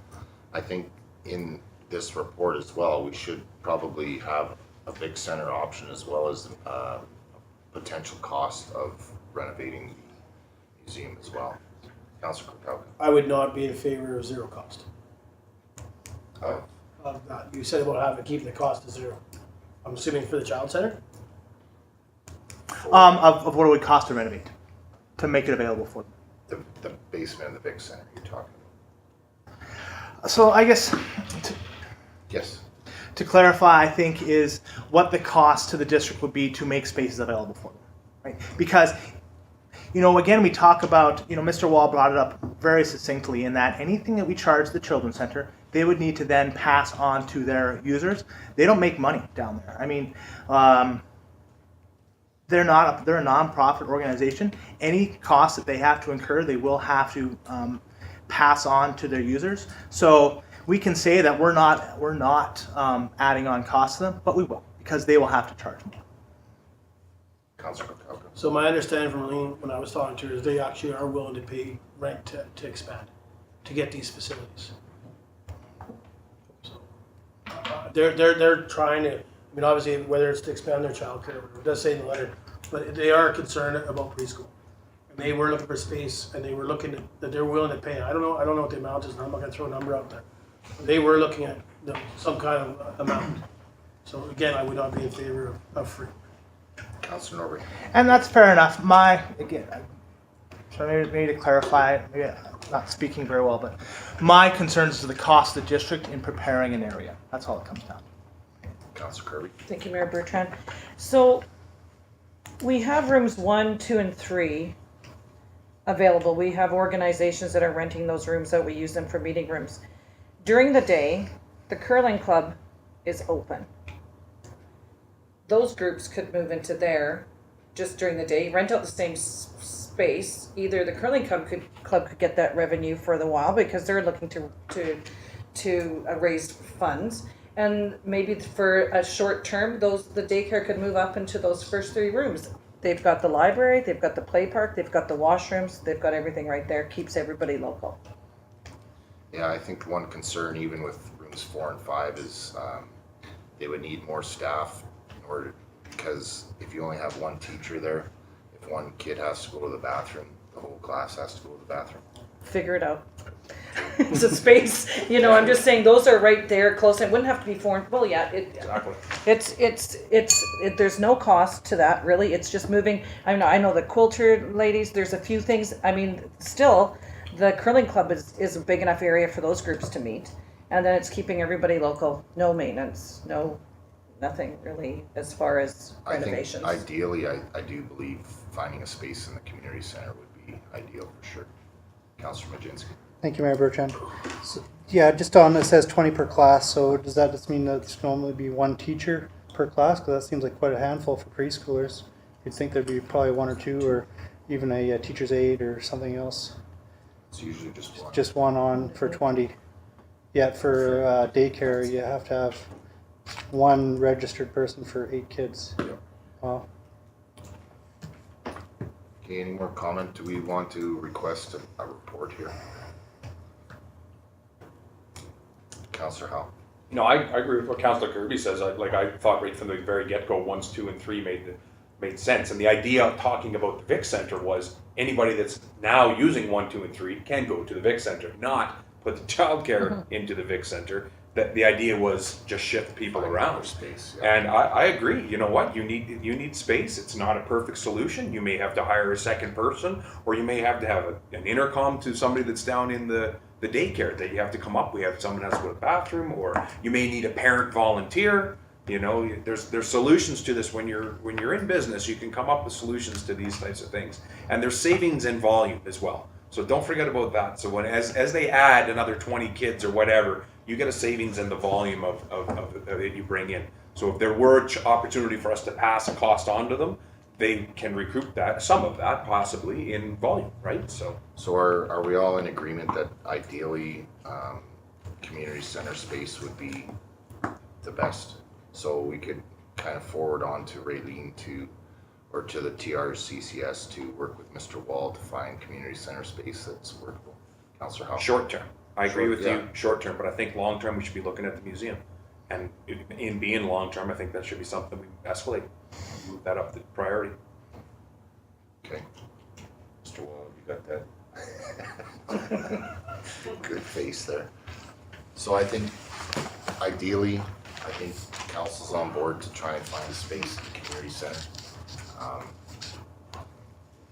wherever that may be, and move the conference room attendance to different space. Councilor Majinski. Just to touch base on that, for rooms 1, 2, and 3, it's free. You can book it for your nonprofits. Same thing at the Vic. If you want to book that downstairs, it's free for nonprofits. So it's pretty easy transition for most of them, I'm assuming. Okay, so and that's really what the basement is being used for And it's a perfect setting for it. It's quiet. Okay, we need a motion. So, wax on. Motion to direct staff to work with TRCCS to find a suitable temporary space in the community center, possibly rooms 1, 2, or 3. Good enough? Yep. Second. Councilor Kirby? All in favor? No more discussion. Well, I don't think you should mark it 1, 2, and 3. It should be any space available. Yeah. Because 1, 2, and 3 aren't going to work for 20 children. It's true. It's not. Like, how are you going to fit 20 children in room 1? In the motion it says possibly 1, 2, and 3. So a suitable room, or suitable space, right? Suitable space. 3 or 4. Can you read that back, please? No. That staff work with Raylene from the Tumbler Ridge Children's Center Society to find suitable space at the community center, possibly rooms 1, 2, and 3. Councillor Helm. Can we not add 4 and 5? Yeah. You know, like it's a part day thing, right? I know there are things that go on in room 4 that has to go on in room 4, but Suitable space in the community center. Yeah, that's. You can just scratch out 1, 2, and 3, maybe. Does that sound okay? Just make an amendment. Was it seconded? No. Was it? So we just need an amending motion to remove 1, 2, 3. Councillor Lehman, would you like to amend that? Yes, could we make an amendment to read suitable space in the rec center, not just rooms 1, 2, 3, and 4, and 5? Seconder, Councillor Kalka. All in favor of the amendment? Carried, thank you. All in favor of the amended motion? Carried, thank you. Okay, moving on. 6.7 Municipal Innovation Award Correspondence from Municipal Innovation Award regarding 2019 deadline for applications. Recommendation, Councillor Kirby. Move for information. Seconder, Councillor Majinski. All in favor? Opposed? Carried, thank you.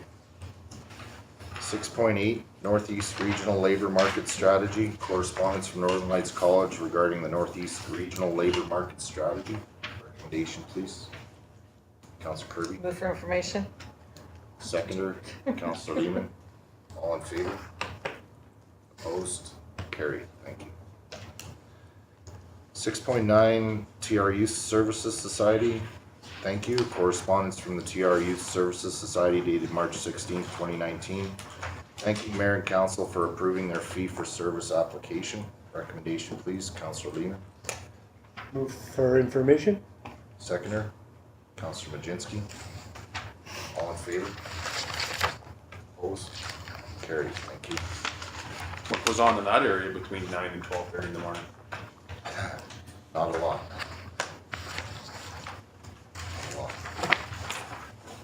Probably That'd be a pretty cool preschool.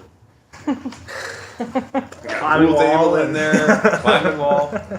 6.10 NDIT 2019 Economic Development Capacity Building. Correspondence from the NDIT dated April 1st, 2019, advising that the district grant application has been approved up to $50,000 to support wages for the Director of Economic Development and Tourism position. Recommendation, please. Councillor Norbury. For information? Seconder, Councillor Kokalka. All in favor? Opposed? Carried. Thank you. 6.11 NDIT Economic Development Capacity Building Funding 2018. Correspondence from NDIT dated March 29th, 2019, awarding the district a $50,000 grant to support activities in the 2018 Economic Development Budget. Recommendation, please. Councillor Lehman. For information. Seconder, Councillor Kokalka. All in favor? Carried, thank you. 6.12 NDIT 2019 Grant Writing Support. Correspondence from NDIT dated April 1st, 2019 to advise the district that a rebate grant of up to $8,000 has been awarded for a grant writing position. Recommendation, please. Councillor Kokalka. For information. Seconder, Councillor Kirby. All in favor? Carried. Okay.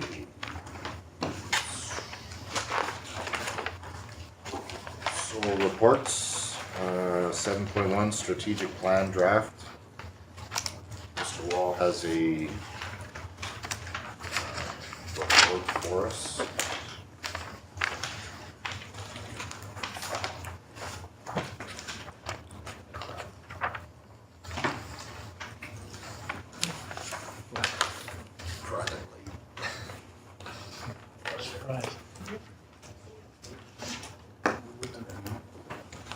Okay, Mr. Wall, the floor is yours. On a time crunch. We want to be quick, we might lose the council. Well, I was hoping to get through this other stuff quickly because I'll keep it as short as I can. Put it that way. So thank you. Attached to this is the draft strategic plan for the district of Tumbler Ridge. So one of the difficulties in drafting a strategic plan for a municipality is to do so in any organization, you've got to kind of make determinations of who you are and where you want to go. In other nonprofits, it's a lot more simple equation. You know, you take the TRCCS, what's their goal? Their goal is to provide childcare spaces. In business, you need to provide a service or a product. A service or a product at a way that you're going to generate profits for owners. Municipalities is a little bit tougher. What's our goal? Maybe the best way to answer that is to meet the needs of the community, but then you need to answer what the needs of the community are. So it takes a long time to build the strategic plan for a municipality, and council's really been working on this strategic plan for quite a while. I'd say it would have started with the last councillors. There's a number of carryover projects. For the new councillors, it would have started in your election campaigns, and then the meetings after, the things you brought to council, the strategic planning meetings we've had, the operational budgets, capital budgets, special projects budget, and all the other issues that have brought to municipality to create this. So I'd say this document's over a year in the making. It's really the vision that you guys have built over the past year. And along with that, there's also some of the projects that administration has identified for needs to move forward internally. So, you know, I said it's hard to define what a municipality is and what it is that we do, and that's true. And I find it's easier if you break us down into 4 different areas, because one of the things we are is we're a corporation. You know, when a municipality starts, you get your incorporation documents. It's why we have a board. You know, we call you councillors, but really you guys are a board of governors, the same as any corporation has. But what's different from a normal corporation to what we have is that you guys have to be a lot more responsive to the external environment than a normal corporation. Generally, they don't have to do that. You guys need to be involved in the community and watching those community needs. So I'd say our organization really breaks down into 4 distinct aspects. You've got the external environment, so that's the community. But you also have your internal environment, the things that are within this corporation, our assets, our policies, our procedures, and our communications, and our employees. And so a good strategic plan, you should be able to take a look at it and say, well, all 4 of these areas are being improved on and advanced as you go through time. So the first thing to look through is external, and council's identified a number of things outside of what we do that's important for us to make sure are being taken care of. Healthcare. We've got the Building Healthy Communities Committee, the Tumbler Ridge Task Force on Health Needs. You guys have created your own terms of reference for that, as well as required that those committees report back to council at least yearly to suggest, you know, what's happening in the health center, what's happening outside the health center, and what can continue. Right now, there's staff support with those committees, but now that we're getting towards the middle of the year where the committees are going to have to get ready to report back to council, I'm going to be as long as I'm welcome, getting more involved in those committees to start getting ready for council to create those, or those committees to create recommendations to council. Rural lots is moving forward. As I mentioned in the email last week, the province has requested an archaeological assessment on them, so the permits are out for that. It could take up to 3 months to get the permits. We hope that's not the case. At the end of it, the assessment could take a week if nothing's found. It could take months. It could cost us a couple thousand, it could cost us hundreds of thousands. It depends what's found there, and we won't know until we get the permits to go do the looking, so that's what's happening. You've created a volunteer appreciation ad hoc committee to report back to council and come up with ways that we can either improve or say we're satisfied with the way we're working with volunteers. High-speed internet was identified as a need that has not gone according to plan. I'm not going to say it's impossible that it gets done this year, but it's close to impossible as it's going to get. So we're going to have to look at some other options. I'm going to have to go back to PRIS and talk to them and find out what's going on their side. Their feeling was the contract was too heavily weighted towards the district, actually. So I'm sympathetic to some of the things that Councillor Howe raised, is that I thought this was a pretty good deal for Chris. I thought it was a good deal for the district. They feel differently, so we're going to have to find out where they sit on that and how we can move forward, and we just spent quite a bit of time on childcare, so let's skip that. Internally, our assets. So this is something that Council's worked on quite a bit over the past while, is asset management. You know, this immediately, what do we call it? I'm not purpose-built, we built it all at the same time. Instant community has made all of our infrastructure come due at one time. I think our assets break down generally into these categories of buildings, roads, streets, equipment, and in-ground infrastructure. So as we've been going through and trying to figure out how to manage all of this, we've really gone through it on 3 phases. The phase 1 being assessment, phase 2 being repair and replace, and phase 3 being maintain and save. So if you look at the categories that we have here, equipment is a good one to start off because we've done our assessments, we've done our repair and replace, and this council actually adopted the policy to maintain and save, where every year we take our depreciated funds and make sure that we're saving it moving into the future. So we've done the 3 checks on that one, and that's a template of where we want to get to on all of our assets as we move forward. Roads, we've done our assessment. There's a small check mark because we've done some repair and replace we haven't completed, but we're actually going to be moving through to the maintain and save phase on this one this year. Our intention is to bring council a policy to see, well, what's the level of asset use that we have already, you know, what do we need to have in the bank and where do we need to save. So we're going to get that moving forward this year, and even though the second one is going to be a smaller check mark, we should be able to get the phase 3 completed. Buildings, this has been tougher to get the information that was requested by council than we anticipated. The company that we're using has had difficulty going that far back and remembering what was in there. But they expect us to get their report next month. Next month we should have that to council, so hopefully we'll be moving that forward. And in-ground infrastructure, this is something that a lot of work was done during the last council to assess. We did a lot of upgrades on our water system, replaced a lot of the valves, our SCADA system. So that's got a big check mark. We're not planning to get the maintain and save phase done on that this year. Not that it's not important, we're just got some other issues that we've got to sort out, so it's definitely on the docket to do. So we're going to be moving through a number of assets this year. Not on here is the airport. We're going to get that assessed and see what's happening there. We mentioned the museum, that's been assessed, and the engineers should be coming back to us next month. So we should have a pretty good indication of where our assets are, and you know, we're moving forward on this, which is good. The next part of the other is our internal processes and communication. So this is our diagram of the district. It's our, I guess you could call it a network diagram. But what this really shows is what the district is, and what we are is a very strongly structured vertical organization with 5 distinct levels. You've got council at the top, you've got the CAO, senior staff, foreman, and frontline staff. And so with a vertical organization, one of the difficulties you always have is passing information down through the organization and up through the organization.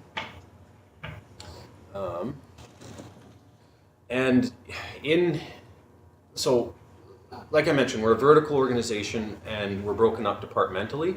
And so that creates its own set of challenges in making communication flow down through the organization and flow up through the organization. And one of the other things that makes this more difficult is that as a municipality, we put in a whole bunch of other things that make this structure very, very rigid. So we have very strict policies of what's going to be done and what services are going to provide. We've got procedures on what needs to be done and when it needs to be done. We've got a collective agreement.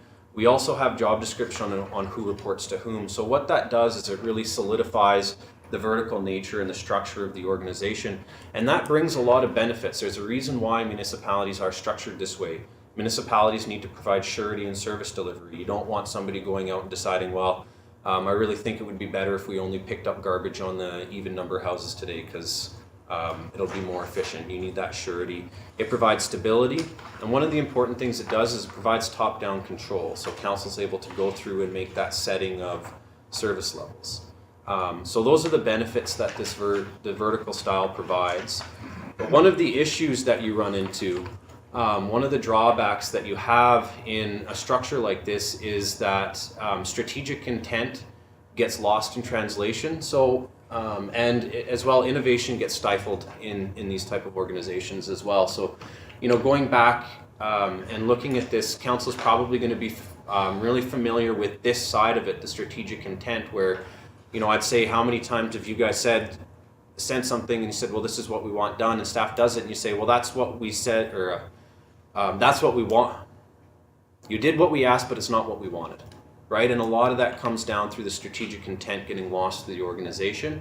And if you think about the items that need to get done at the number 5 level of the organization, if you count the communicative steps you have to go through, you go 1, 2, 3, 4 to get to the bottom of the people who are doing the work, and then 1, 2, 3, 4 to get back up to council. So you've got 8 communicative steps there, and on each one of those steps there's a chance for intent to get lost, for miscommunication, and things for that to happen. So we can't lose our vertical nature. We can't get rid of our policies and our priorities. We can't get rid of the laws and regulations, job descriptions, or collective agreement. But there is things that we can do to mitigate the problems here, because both of those drawbacks, the strategic intent that gets lost, and the second part of it is, so I mentioned the strategic intent getting lost from the top to bottom. And the other way is that innovation gets lost from the bottom to top. You know, all these strict policies make it very difficult for frontline staff who have really good ideas on how to improve the organization. Well, how do they do it? How do they get that information all the way up to council so we can make those service delivery changes and then translate it back? So both of these problems, the strategic intent going down and the innovation going up, the issue with it is information lock. It's hard to get through those communicative steps. So what we can do to mitigate that is try and improve our communication systems within the district. And we've got 2 solutions that we're going to be implementing this year to help do that. One of them is the new budgeting software, which is we're really excited about. This is a very popular solution in British Columbia. We're moving with Questica. Our deputy CFO has been spending a lot of time getting this ready to go. It's a pretty big undertaking for finance, but it's going to move us into a budgeting system that gives us better information on what we're spending, where we're spending it, ability to historically track things, ability to create justifications and budgets to see where the labor is going. So it's going to give us a better idea of what's happening there and provide more accuracy moving forward. The second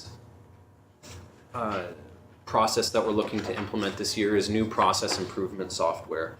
And so what this is going to do is really address those issues that we have in communication throughout the organization. So what this is going to do is each employee within the district who's going to be participating in this project, it's going to be most but not everybody, is that you're going to get a user account. And what that allows us to do with those user accounts is to create different processes. So a good example is maybe street sweeping, where we need to do street sweeping on a certain day and we have a number of processes and procedures that we need to follow. One of those procedures being make sure the sign's up for a day before. So our managers and foremen can say, okay, we're going to do street sweeping on Wednesday, assign it to the person who's going to be doing it, and on Tuesday have a notification pop up, hey, make sure you get those signs out for the 24 hours notice. And you can think of all the different times where that's going to be fairly effective. What this also does is it presents a real opportunity for frontline staff to provide input into changes in procedures. So one of the things that can be really exciting for staff, as I've been talking to them about the possibility for this, is they mention, you know, when I'm working, I make sure I do this because I really think it helps the service delivery along. But when other people do it, it's not getting done. Well, here's a way for them to contribute to those processes that are getting assigned, to say to their manager, hey, it would be really nice if we all did this every time. Well, now that can be put in. You've got the record. Every time that project gets assigned to somebody, it carries on through. So that's a way for employees to really contribute to the organization. And one of the hopes of this project is to, like I said, mitigate the top-down nature that we have in the organization and really open up innovation to everybody in the district who wants to participate. It may be corny, but I call it the democratization of innovation, and really utilizing the people who are working every day to make suggestions on how to move up. We talked about the loss of strategic intent and moving through a project as it goes down. Well, now through this system, it flows through, it comes to the CAO, I'm able to build in the strategic intent that I think should be included in there. It will go to the senior managers, they're able to add their notes. It'll go to the foreman who'll say, well, this is how it needs to be done. And the employees that actually have to do it will be able to see that strategic intent from the top of the organization down, whereas right now you're really going in blind and a lot of that intent is getting lost as it moves through communicative flow and then right back up. Well, why was it done this way? Well, we don't really know. Now we'll be able to add notes into that process to hopefully get a better understanding. What this also does too is give us a better ability to track what's happening. You know, if council wanted me to tell you what was done in the district last week, I could pull in all the senior managers, we could pull in all the foremen, and then we could probably tell you almost everything that we did last week. If you ask me what we did on this day last year, we're not. I mean, there's no way we can tell you anything that happened on this day last year. This is going to give us that historical information to go back and say, well, this is how much we're doing. And one of the things that I'm really excited about is that we're gonna, you know, it's gonna take time to build and understand what we need to track. But in each of these projects, in each of these tasks, we can put little identifiers in them. So let's say beautification becomes a strategic direction of council. We want the town to look better. Well, the residents come to you and say, well, what are you guys doing to make the town look better? And if we've identified that, as we build in these task management processes, we can tag it with beautification. So anytime Public Works assigns something, the community center does something, or even economic development does something, and they make that tag, and the public comes to you, what are you guys doing to make this town look better? We can run that report over the last year and say, okay, well, this is what we're doing. How much time are you guys actually snow clearing this year? We can run that report and find out what's going on. So it'll add a lot more information, both on the budget side of things and this process improvement. So again, it's creating more communication up and down through the organization, creating better historical records across the organization, and hopefully opening up the innovation process to more of the organization to allow them to make the place, you know, make this town better and make the organization better. Again, the goal of policies, the procedures of what we're trying to do is to increase the accountability that we have, to increase the flexibility that we have, sustainability, and more innovation. And I'm hoping that these projects will add more of that, all of those things to the district as we move forward in implementing these processes. So I mentioned that we had 4 aspects. The last one is, and certainly not the least important, is our employees. That's an important part of the district. So one of the big things that we have to look at, and we're not different than any other municipality or organization, is the retirement wave that we have coming. And the retirement wave is coming. We're looking at some major positions within senior management, some technical positions that we're going to be losing, and just general knowledge of people that have been working here for a very long time that are about to go. And if we don't move quickly to prepare ourselves for that, not only in training replacements, but also catching their information and what they know. I mean, council would have seen this, I don't know how many times. Well, we think this was done 5 years ago. We'll try and find it, but we can't, right? We need to do a better job of making sure that knowledge we have in the organization doesn't leave with employees. So part of that is training. Council approved succession plans that were done last year. That's been very important. We've also got a training agreement in the we've got a training plan in the collective agreement that allows us to identify employees and help them get ready for advancement through the organization. And so this is something that's going to take more of my focus over the next year or two, is to make sure that people are moving through and we can train those replacements for the important positions that we have. Any position that comes up in the district gets posted competitively, but the reality is, if we're hoping to find fully trained employees in these key positions on the open market, it's probably not going to come. Every municipality is going through this right now, and just from our size and where we are, if we don't prepare for internal advancement, we're probably preparing for failure. So that's something that we're doing to move through. We want to make sure our employees are, so outside of that aspect of it, we want to make sure our employees are empowered to make change with in the organization, and that's the 2 things that I mentioned before in our process improvement software and budget software, to allow that contribution. And the 3rd thing for employees is we want them to be motivated and happy working within the district. I think one good way to look at motivation is the 3 M's: mastery, meaning, and membership. I think we've done really good at the 2 of those things, mastery and membership. You know, we've made sure that we've allowed for training and employees to become good. Whatever it is that you're doing, we want you to be able to do it the best. So we've offered up the training and abilities for people to grow. Membership, we've done a lot of the team building exercises. We've done a lot of, you know, just introducing some of the branded clothing that we have to make people feel like they're part of this organization and part of the team. Public Works did a great job implementing that last year. One of the things that I don't think I've personally done a very good job at is meaning, and that is letting employees know that their work is contributing to something greater than the just individual task that they're doing. And I'm hoping through these 2 processes that I've mentioned that we're going to be able to help reinstill that and let employees know where is this organization going. We're doing some great things here and letting them be part of the great things that they're doing. And that's going to take a lot of my time in building this improvement software, is sitting down with employees, talking to them, making sure that their thoughts and what they want to see in this process are included. If we implement this in a top-down manner where we're not engaged with our employees, they're just not going to participate in it. They're going to feel like it's just a control mechanism, and that's not what this is. So that's going to take my dedication to doing a better job at engaging with the organization as a whole, and showing them that there is meaning in all the work that's being done, and showing them the strategic direction of council and where you guys are taking this organization. So, you know, to motivate the employees, there's the financial incentives that council have been talking about before, but there's also these things, you know, the mastery, meaning and membership. And like I mentioned, I think we've done a decent job at 2 of those, and I've got to make a commitment to doing a better job on the middle one. So that's what my focus is going to be this year. So just to recap, you know, I think the organization can be broken down into those 4 areas: external, internal processes, internal assets, internal employees. A good strategic plan should address all of those and improve all of them. And so when council looks at the strategic plan, it's important to remember a couple things. One, that this is a living document. It's not something that's set in stone that doesn't change. Council should be able to look at this as priorities change, make those changes, but you should be able to look at it and hopefully see all of these aspects being advanced. But I'd say the important thing for council to really do is ask yourself these 4 questions when you look at the document. You know, does it identify and track the major themes that you're concerned about? Does it improve the inner workings of the corporation? Does it improve our sustainability?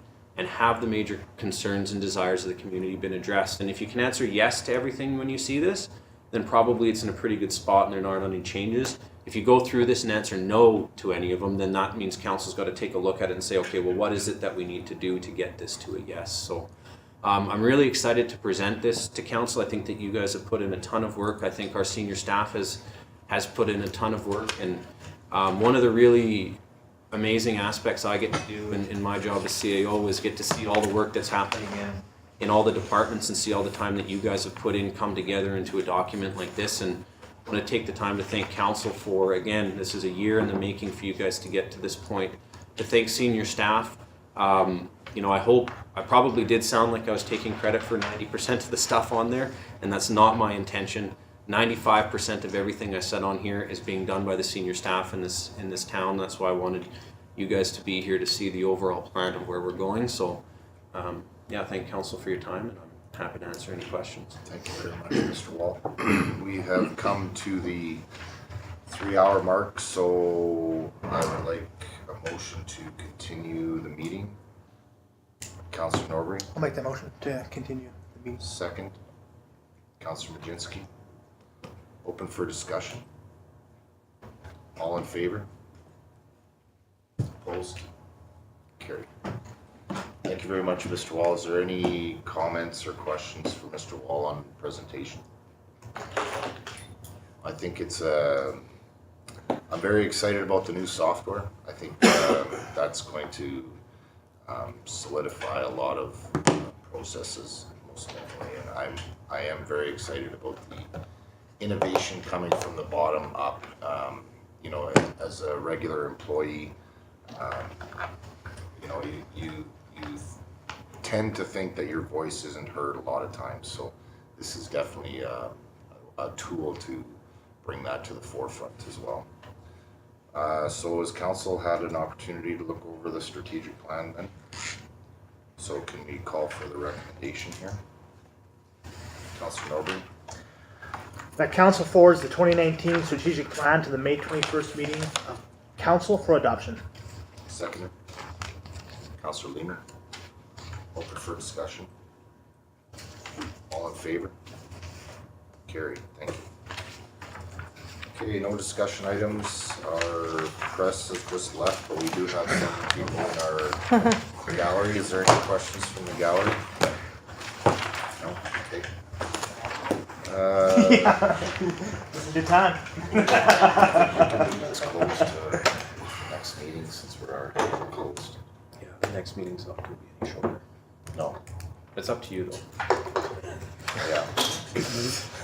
Not to be pessimistic, but the next one's gonna be. Move that closed portion to May 21st. And so adjournment, 12.1, recommendation, please. Councilor Kirby, Motion to adjourn. seconder, Councilor Lehman, all in favor? Carried, thank you.